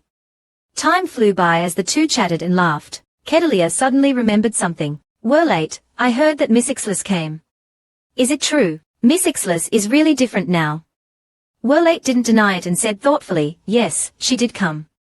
And I want to be friends with Miss Hillis. I feel like we get along well in many ways. Kedalia became even more curious. Miss Ixlis even attracted someone as aloof as you. I really want to know what kind of person she is. The more you talk, the more curious I become. It's a shame I don't belong to my own family, and can't attend Miss Ixlis' accession celebration. You must tell me all about it after you attend. Werlate readily agreed. He also hoped to interact more with Ixlis at the banquet. After all, he sincerely wanted to be friends with her. A girl's happiness is sometimes that simple. A few words can make her happy all day, but as the saying goes, some are happy while others are sad. Leclerdu also attended the banquet, but he wasn't very happy, because his own sister, despite almost dying, gave all her love to a stranger with no blood relation. Leclerdu felt resentful. Ever since his sister Ixlis became the head of the family, Leclerdu's situation had subtly changed. Today, they were invited to a friend's party. At first, Leclerdu wanted to refuse, but it was difficult. The rejection time had already been set.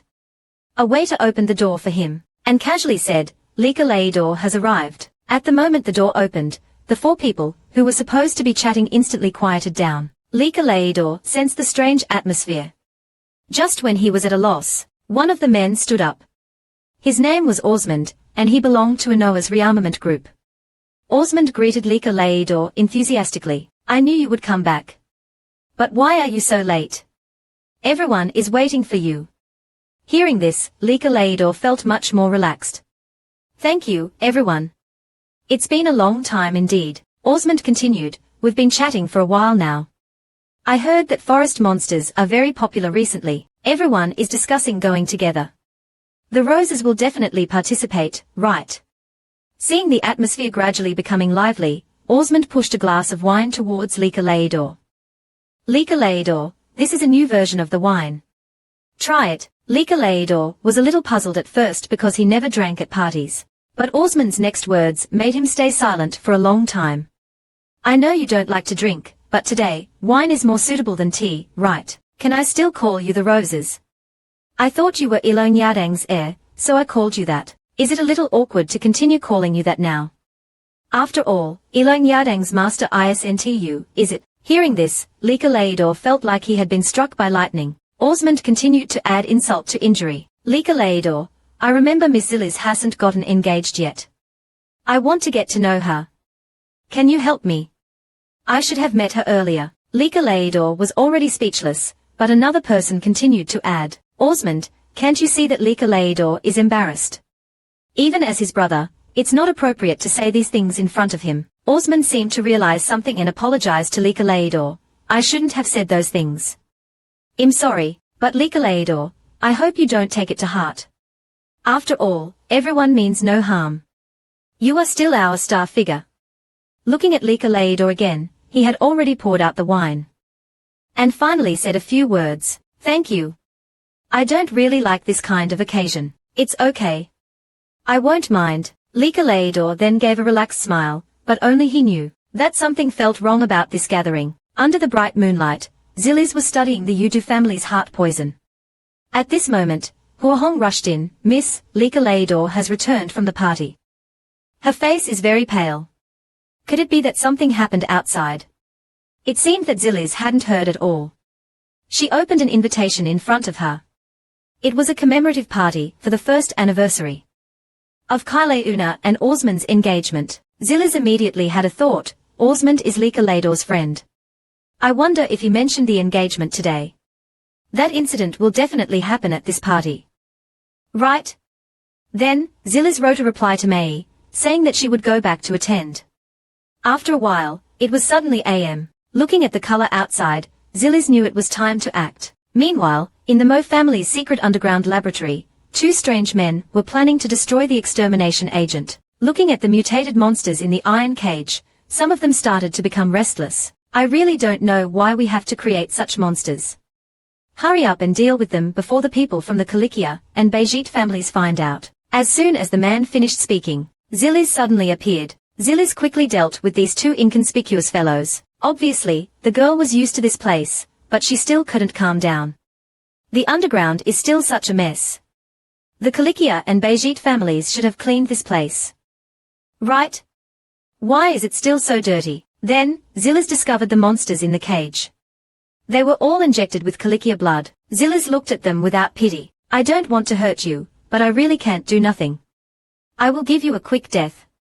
These experimental monsters were stronger and more ferocious than ordinary monsters. Their life force was also stronger, but as long as the Kalikia blood essence in their bodies was destroyed, they could be eliminated. So be it.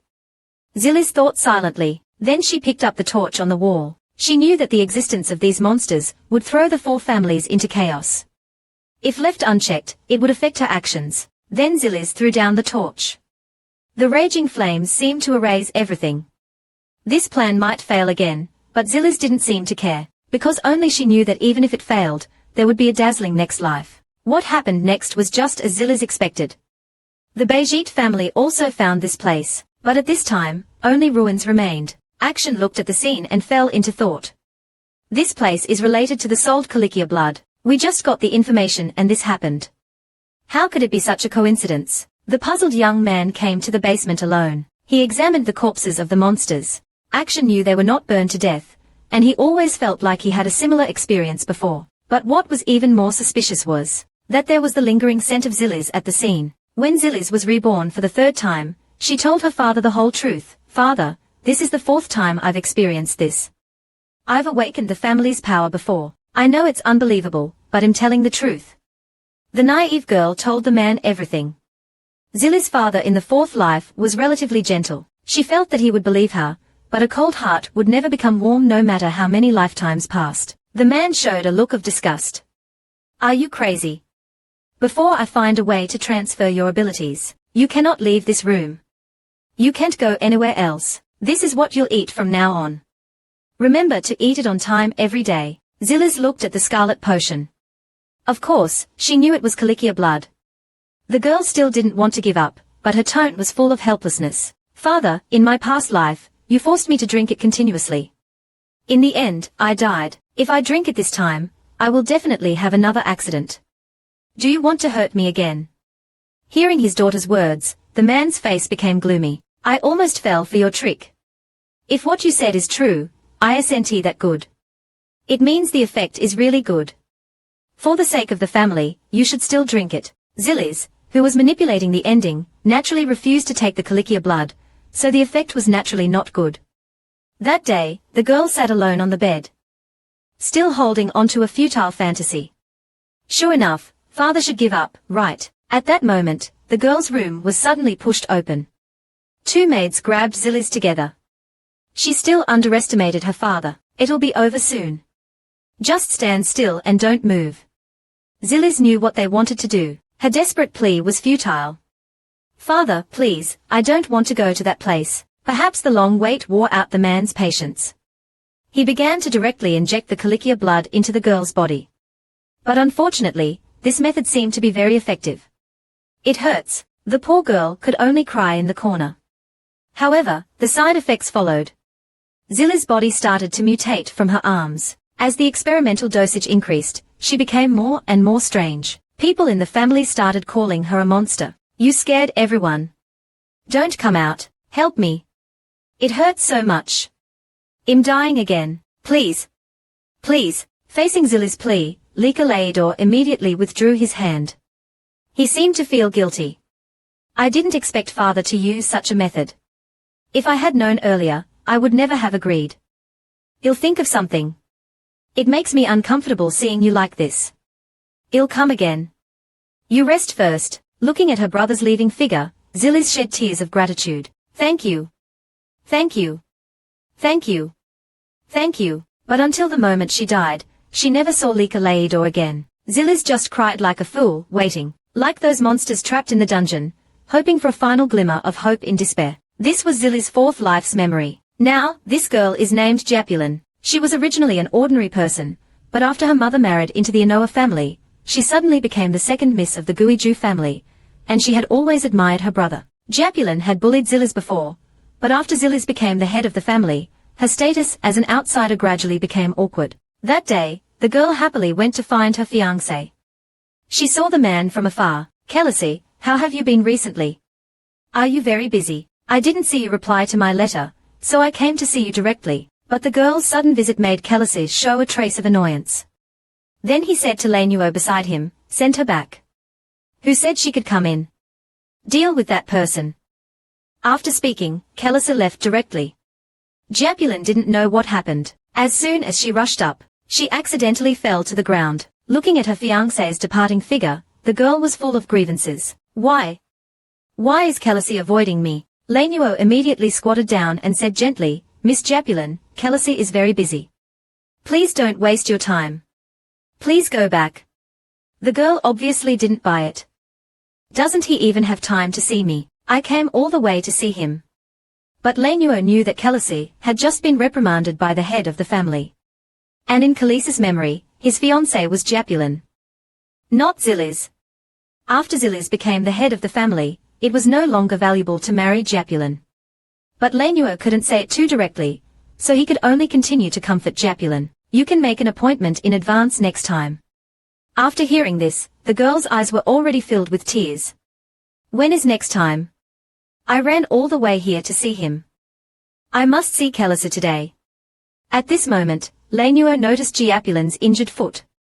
Did she sprain it when she fell just now? He thought to himself, and the next second, he forcefully picked the girl up.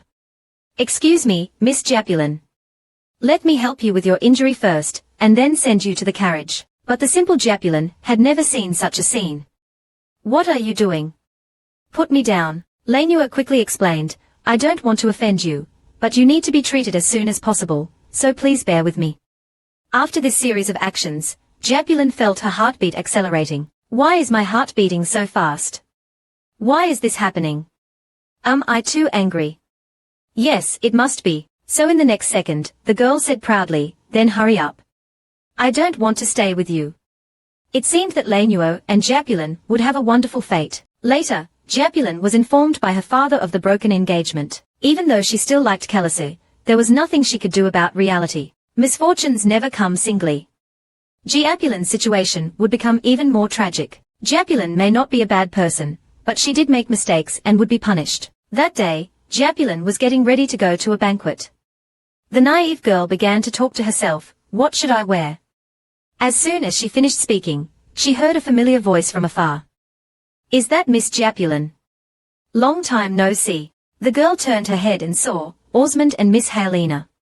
It's been a long time. What are you doing here? Helena showed a sly smile. We are shopping. You must know that Miss Zillis will be attending our first engagement anniversary party. Japulin was surprised. Sister Zillis is also attending the party. I haven't heard of it. Before she could finish, Osmond suddenly said, Japulin, you should have received the invitation too. Right, Helena nodded in agreement, of course we sent it. Was still waiting for Miss Japulin's reply, but Japulin knew that she hadn't received any invitation. The atmosphere started to become awkward. Helena said with fake kindness, since we've met today, let's just ask directly. Miss Japulin, would you like to attend? Zillis hesitated, I've been busy helping my sister recently, but since I've met you, I'm willing. But before she could finish, Helena started her mocking mode, if you feel embarrassed, you don't have to force yourself. Are you worried that it would be awkward to go with Zillis? Zillis is the heir, and you don't have the same status. It must be very delicate, right? Facing the mean woman's provocation, Japulin clenched her fists. What? What does bloodline have to do with it? I don't know what makes you say that, but Sister Zillis likes me very much. We have a very good relationship. Don't say such things again. I'm leaving. After saying that, Japulin turned and left. Then Helena leaned on her fiancé's shoulder. Osmond, I offended your friend's sister. You're not angry, are you? The man immediately dispelled her worries, of course not. I also intend to keep my distance from Lika Laidor, and then build a good relationship with Miss Zillis. So I'm looking forward to the engagement party. Actually, seeing this, I started to re-examine Japulin's character. After all, she was just an outsider. Even though she had been unkind to Zillis before, it wasn't too much. She wasn't inherently a bad girl. What happened to her so far was a lesson for her. Later, she would be with Lainuo. Zillis should also see this sister again. With her charming eyes and exquisite dress, Zillis became the most dazzling presence as soon as she appeared. This was Osmond's engagement party, but some people were not happy. Zillis, the man pulled his son to Lika Laidor's side. I informed you long ago. Why are you only here now? Facing his father's questioning, Lika Laidor didn't dare to say much. The man asked again, Zillis attended Osmond's engagement party. Did you know about this? Lika Laidor looked dumbfounded. What? Osmond and Helena's engagement party? I don't know. Osmond shouldn't have forgotten such an important matter. The man immediately understood something. He shouted, I'm not dead yet. This is outrageous. Holding a party in the king's territory without permission, and so arrogantly. I will never stand idly by. I heard that Japulin also attended the party, but she definitely won't watch over Zillis. Lika Laidor, you go immediately. Go and watch Zillis. Don't let her get hurt. Faced with his father's angry order, Lika Laidor could only agree helplessly. Actually, he definitely didn't want to go either. Looking at the party scene, the people present were actively discussing, have you heard? Zillis will be here soon. And the people from the Kalikia and Parwenong families will also be here. At this moment, all eyes were focused on one place. A beautiful girl, her name was Zillis. She walked calmly through the crowd and found that someone seemed to be calling her name. Miss Zillis, it's the head of the Inoa family. I went to see you with my father a few days ago.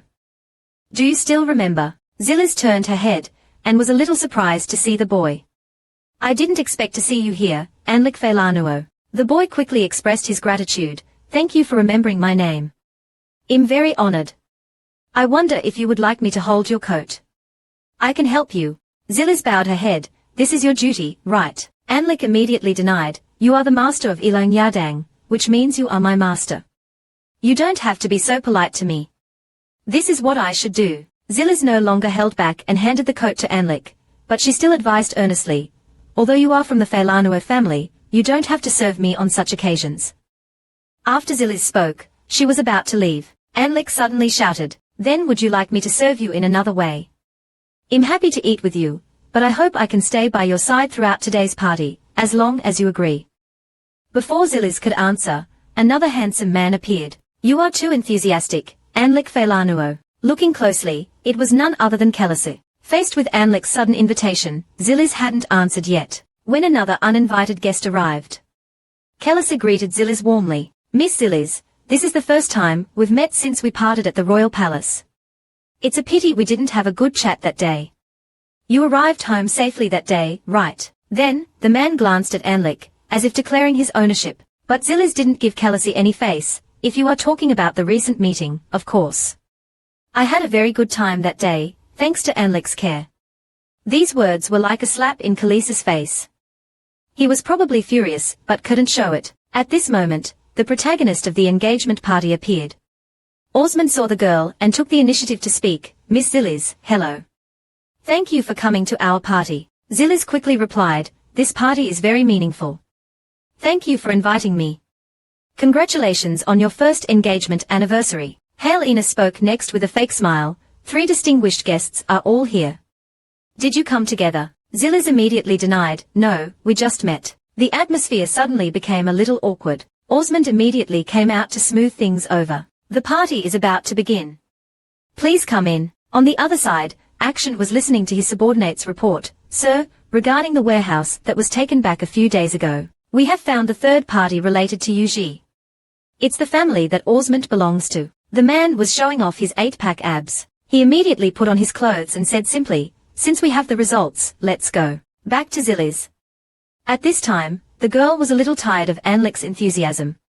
She let out a wry smile. I couldn't be bothered before, but now I'm surrounded by people and feel a little tired. Just as Zillis was sighing, Yao Yao later suddenly called out to her. Miss Zillis, I didn't expect to see you again. Mingta beside him also greeted Zillis. But Zillis was not very happy to see them. Hello. You two did attend today's party. Yao Yao later was already shocked in his heart, he just said did. As he was thinking, Mingta continued, Yao Yao later heard that Miss Zillis was coming.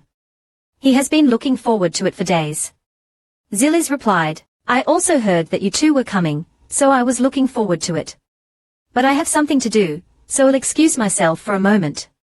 Yao Yao later then extended an invitation to Zillis. I hope you can visit the Kalikia family again. We welcome you anytime. Looking at the girl's gradually receding figure, Yao Yao later felt a little lost. It had to be said that Zillis was really popular with both men and women. Recalling the closeness just now, Zillis thought, What does it mean that Zillis deliberately walked in front of action? And she and Anlik also seem very close. At this moment, Japulin suddenly appeared. The girl started complaining as soon as she came up. Khaleesi, that's too much. You came to the party and didn't even call me. You're getting more and more outrageous. You haven't contacted me recently. I went to the Parwainong family to find you, and you said you were busy. Is this how you treat your fiancé? Khaleesi didn't panic at all. He calmly explained, it seems your father hasn't told you anything yet. The engagement between us has been cancelled. In other words, we have no relationship now. Faced with the man's heartless words, Japulin was obviously not. But she still asked in disbelief, what did you say? Our engagement is cancelled. But why didn't I know? But Khaleesi obviously didn't want to talk to Japulin anymore. His expression became cold, and his tone became more serious. You can go home and ask your father for the details. I know why you came here today, but staying here will only embarrass yourself.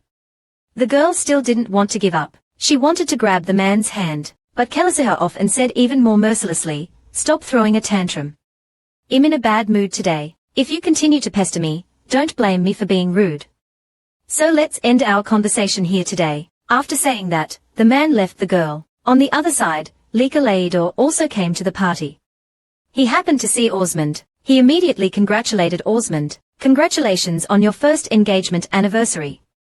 And why didn't I see Miss Helena? Osmond expressed his thanks and then continued, Helena is in the yard, but you don't have to go over now. Miss Zillis is also there. Everyone's attention is on her. Can you stand it? I'm just giving you a friendly reminder, don't be angry. But even a fool can see that Osmond has ill intentions. Has dropped all pretense and is giving friendly reminders. So you're saying I shouldn't have invited her to the party? Is that it? But as the two were talking, a scream suddenly came from the courtyard. Osmond immediately ran over, worried about his fiancée. Leaving, he seemed to remember something. Right, Shabubuling also seems to be in the courtyard. The red-haired girl in front is called Zirisi, and her 8th rebirth was not long ago. Zirisi came to attend Osmond's 1-year anniversary party.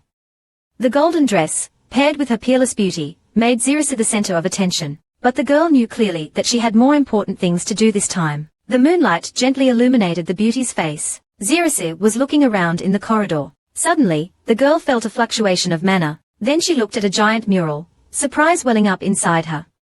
How could it be a painting? I thought that by following the manner traces, I could find the hidden monster. Just as she was feeling disappointed, the content of the painting caught her interest. Could that illusion be the last king, and the 4 knights who served him? I heard that to forever commemorate the dead king, the 4 knights divided his heart. Was this painted after the king's death? And the manner here is particularly strong. The next second, Zirisi involuntarily reached out her hand. But just then, the ringing of a bell suddenly interrupted the girl. Zirisi seemed to realize something. It seems that the time has come. Although I want to quickly investigate the manner in the painting, now is not the time. Then she walked towards the hall. Meanwhile, Akukshing also arrived at the engagement party. VKMA was standing in the hall, seemingly waiting for some important event. But Akukshing felt uneasy. Halyu, shaking a spirit lamp, shouted to everyone, all right everyone, please look here. I'm very happy to be able to show you all on this special day. A gift from my dear mother. It's a precious monster. Kalisitanji thought to himself, I heard it's popular to catch rare monsters and raise them. It seems to be true. It made sense. Halyu had already removed the large cloth covering the cage. Then he said with a proud face, well everyone, isn't she cute? However, when the young man turned his head excitedly, he only saw a huge monster roaring. Before the young man could react, the monster easily broke through the cage, and began to run wild. Kalisitanji could only force himself to calm down, quickly thinking of countermeasures. There are too many people. I can't use brutal methods. Let's restrain it first. Then, the man quickly froze the monster with ice magic.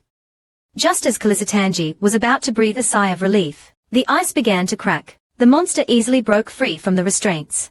The sudden emptiness made the man stumble backward. The monster then looked at the nearby Wayolater. The girl had never seen such a scene. While screaming mother, Wayolater braced herself, ready to meet her fate. At this critical moment, a jet of black energy sealed the monster's mouth. A familiar voice came from behind the girl, it's dangerous. Get out of the way. No wonder I felt something was wrong.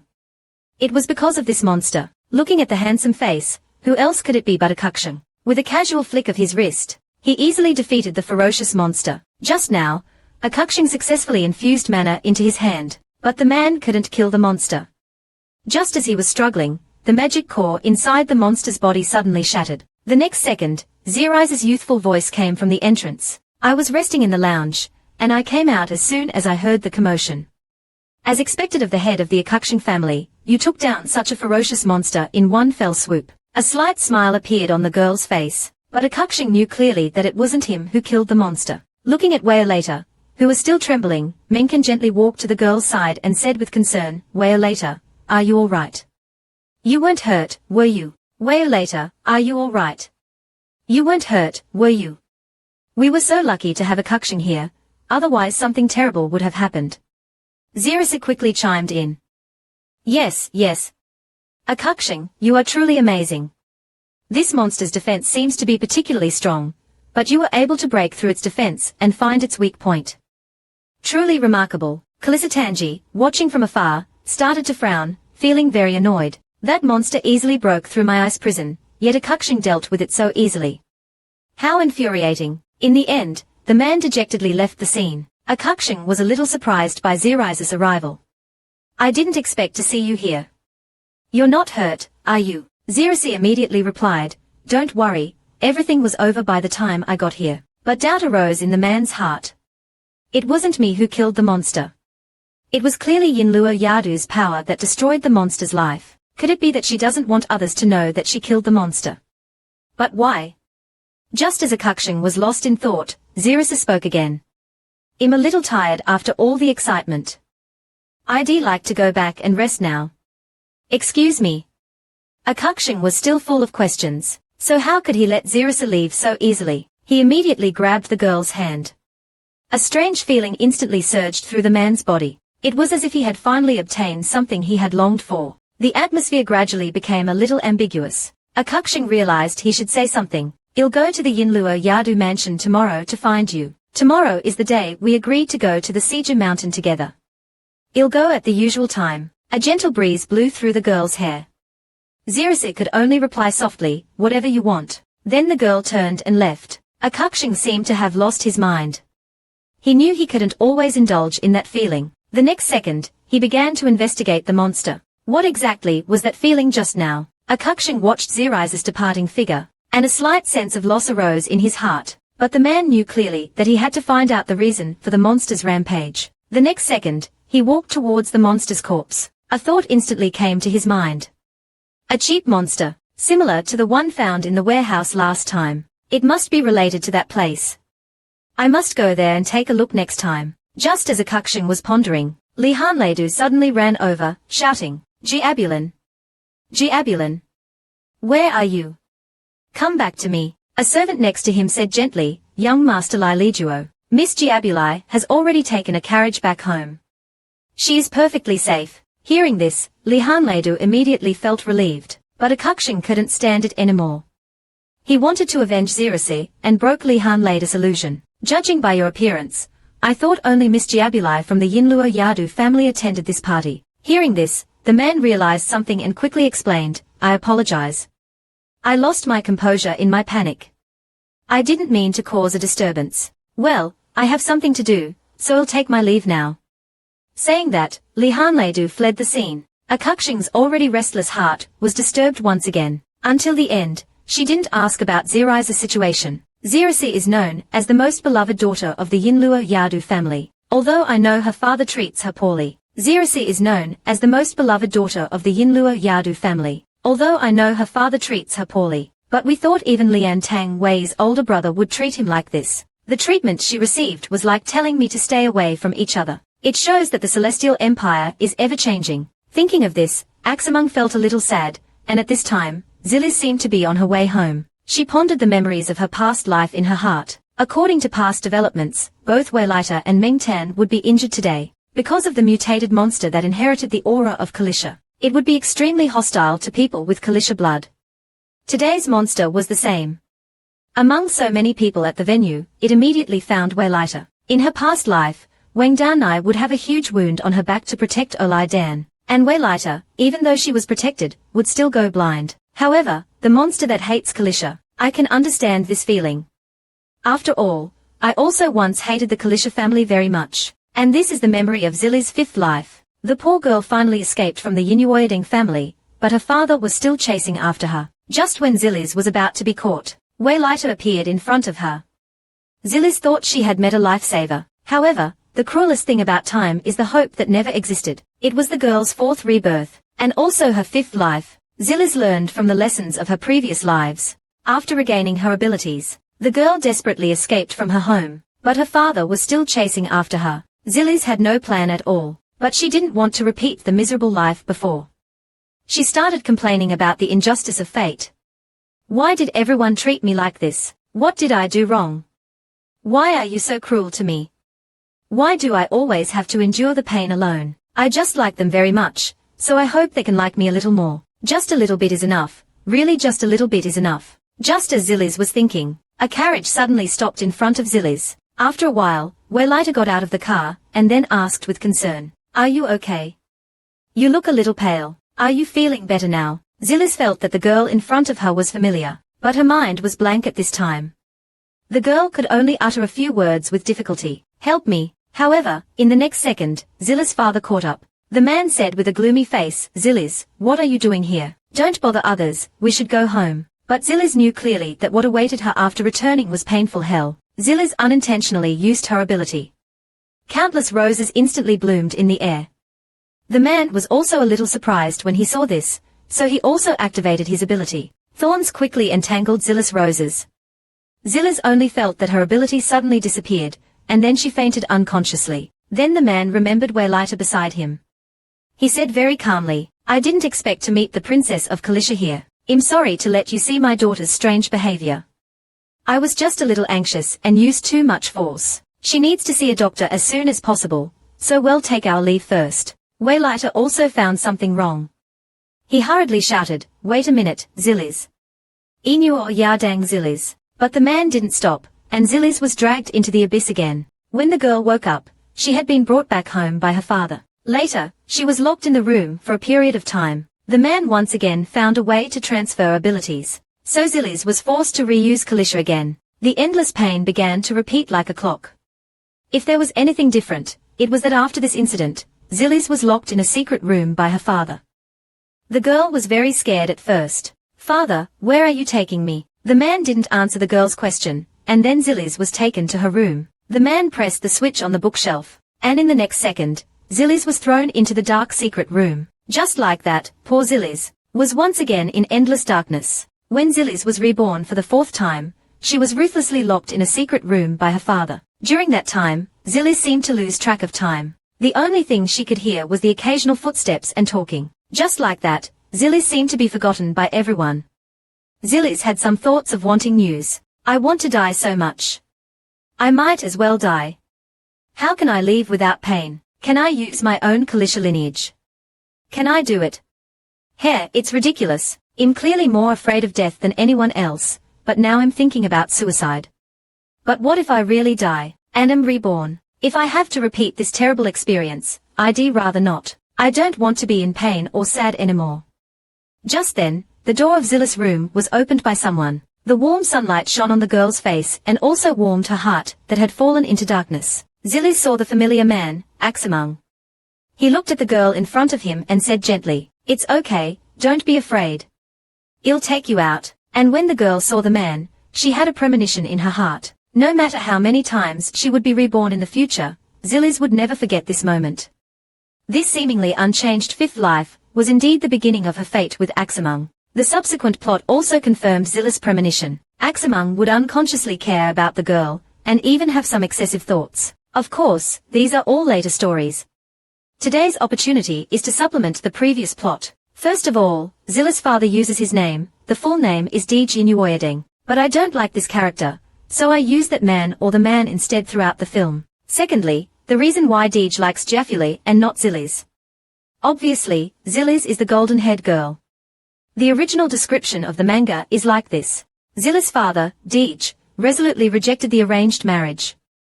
He chose his true love, but Zilis' birth took away his wife's life, so he couldn't forgive his daughter. Until 5 years later, Deej met a widow. This woman looked very much like Zilis' mother, and she also had a daughter, Giafuli, who looked very much like her. Seeing this, we have to analyze it. From the information given in the manga, we can see that Zill's mother has golden hair, but Zillis herself has red hair. She should have inherited her father's traits. So in Deja's eyes, Zillis is just the murderer who killed his wife. The appearance of Giafuli and her mother just filled the void of his wife and daughter in the man's heart, and this series of factors directly led to his disapproval of Zillis in his heart, and even a little resentment or dislike. This seems to make a little sense, but I just want to say that this man's brain is just a little bit problematic. Zillis herself doesn't know, and her red hair is also inherited. High school biology has talked about countless variations. In the extra of this film, I put forward a conjecture. Leaving aside the setting, if Zill's father also had blonde hair, would this comic be another story? Then Zill's happiness in her previous life was really fleeting. It was a sunny day. Maid My Feng ran to Zillis and said, "Miss, young Master Axamung is here. He is waiting for you in the yard." But Zillis pretended to be indifferent and said, "Oh. Why didn't you take him to the drawing room?" My Feng immediately replied, "The servants are already prepared." "That's right, miss. Someone broke a vase in the living room just now, and they are cleaning it up now, so I prepared a seat in the yard. You can go and have tea first." But the real thought in the girl's heart was, actually, as soon as I heard that Axamung was coming, I immediately had the yard tidied up beautifully so that Zillis could have a happy date. So Zillis walked into the love peach blossom carefully arranged by the maid. When Axamung saw the girl, he was surprised at first, and then he greeted Zillis. "Hello, Miss Yinuoyadeng. Thank you for taking your precious time." The girl said, "You're welcome," and then began to ask about the monster. Was the incident at the banquet yesterday resolved smoothly? The man didn't intend to hide anything and told her everything directly. It's almost done, but the situation of the monster is not clear yet. I only know that it was deliberately swapped." Hearing this, fell into deep thought. It seems everyone doesn't know yet which one is the experimental subject injected with the blood of Kanixiang. While she was still thinking, the unwelcome man arrived. Zilai's father first greeted his daughter playfully. "Zilai, you're here. The weather is so nice. I came out for a walk. I didn't expect to meet you here, but I wish Akexiong was also here. I haven't seen him lately. Why didn't you tell me when you came? Is there something you need today?" But Akexiong didn't give the man a good look, and replied directly, "As you can see, I'm here to find something in Inuo Yadeng's hands." The man didn't intend to let Xiao go. He continued to ask, "Is that so? I really want to know why you always come to find my daughter. I heard you two went to Sija Sanling together. A man and a woman. Isn't it a bit too careless? I'm not doubting you, but if my daughter encounters danger, wouldn't there be no one to help her? As a father, it's normal for me to worry like this, right? So please don't go to Sija Sanling with my daughter anymore." Akexameng was a little dumbfounded when he heard this. Just as he was at a loss, Ziliesa finally spoke. "Ridiculous. You never treated me as your daughter, and now you come to say these things. I was treated as Inuo Yadeng's ugly duckling since I was a child. Don't think he'll cooperate with you in front of guests and pretend to be filial. No matter what I do, I don't need your consent, so please don't offend my guest, because you are not qualified." Nongji's fiancée chose her older sister. This should be a sympathetic matter, but at this moment, there is even a hint of joy in my heart. Perhaps this is the cause and effect of time.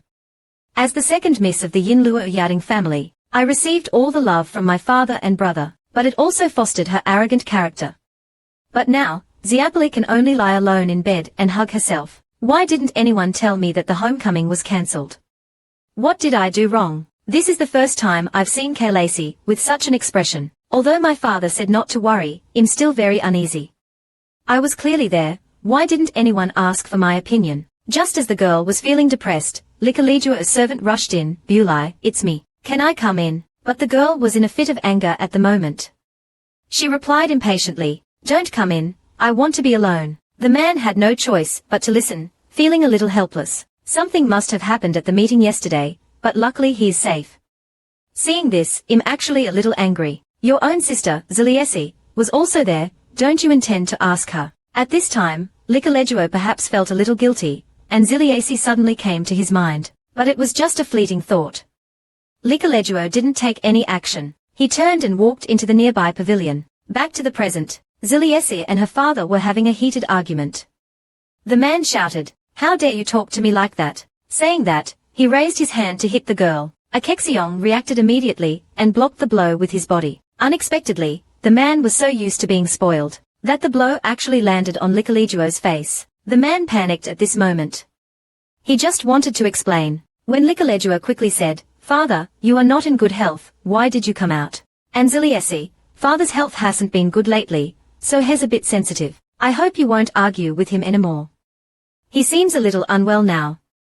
Let's go back now." The man could only pretend to be calm after hearing this. "Yes, Ziliesi. I was a little agitated because I heard you misunderstood me.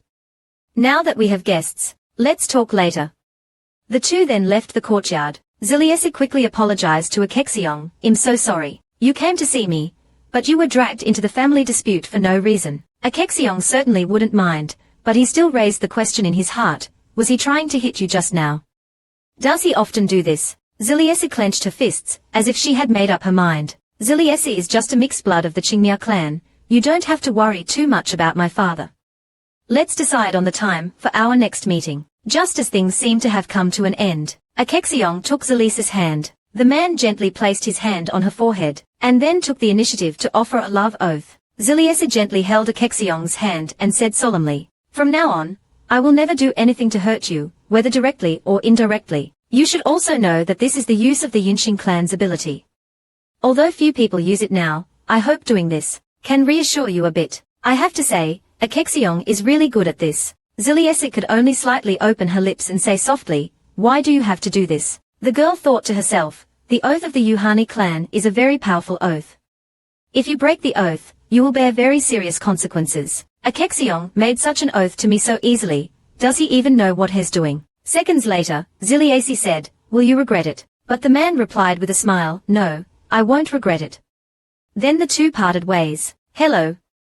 Is it Y.A. Lee? There's a single dog in New York here." Looking back at Ziliesi's father, the man was lost in thought. "In the Century Forest, there are hidden ancient secret documents of our family. I originally wanted to go there to find a way to use the Zhuanyuneng method, but when I was preparing, I heard that Ziliesi also entered Sija Sanling.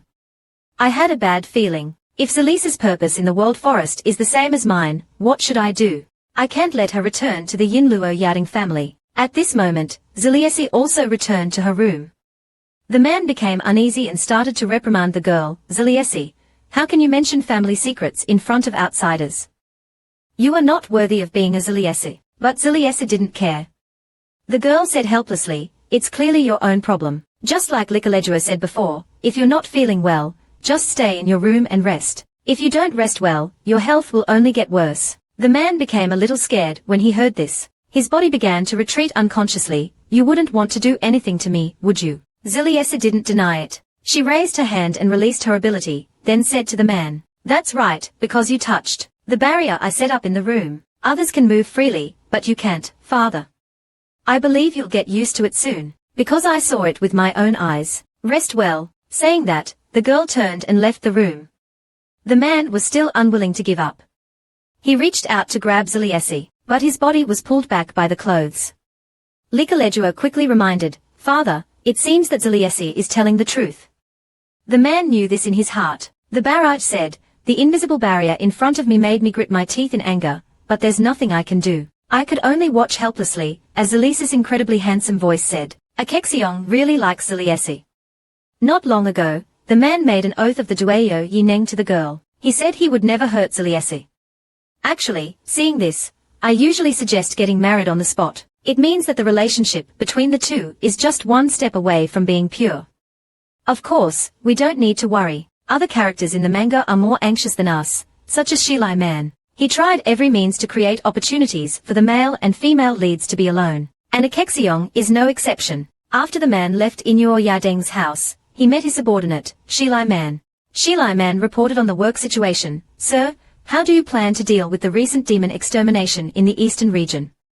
I heard that the monsters this time are a bit powerful. What if I can't beat them? If I start a righteous battle, I might get hurt." Akexiong immediately understood Shilai Man's meaning. He placed his hand on the boy's forehead and said helplessly, "I can lift the seal on your abilities first, but you have to control yourself. The departure time is set on Ziliesi's day off. I still have things to do, you can go back first." Here we need to highlight something. From this, we can infer that Shilai Man's abilities are restricted. Regarding Akexiong's Beijit family, there isn't much information yet. The author hasn't even revealed Beijit's unique abilities. Shilai Man should be a subordinate here. While the two were talking, a fragrance suddenly filled the air. Ziliesi arrived, stepping on countless petals. The girl looked at Akexiong with a bit of surprise. You're already here. I thought I would be the first one to arrive this time. Let's go to see Jisanling. Akexiong quickly explained. Today is the day of the family's regular meeting, so I came early. The two's casual conversation was all seen by Shilai Man. His heart immediately became uneasy. Who wouldn't like Bagwan? Isnt Shiziliesi Inuor Yadang. What's going on between these two? Could it be that the leader said he suddenly had something to do just to see Ziliesi? But it's not their first time meeting. Something's definitely going on here. I still shouldn't underestimate them. So Shilai Man, the light bulb, quickly left the scene. The two agreed to meet in 2 hours. Akexiong returned to his room. He held the clothes in his palm and thought, causing trouble for myself like this is really not my style. But it's good to be able to rest for a while, especially since I can be with Ziliesi. But what is she looking for? Even if I ask, Ziliesi definitely won't tell me. Thinking about it carefully, there were many doubts the first time I was with her, especially when she said, I'm really enthusiastic, but I'm not an enthusiastic person. If she saw me now, she would definitely be speechless. Then why am I only enthusiastic about her? Why do I unconsciously think of her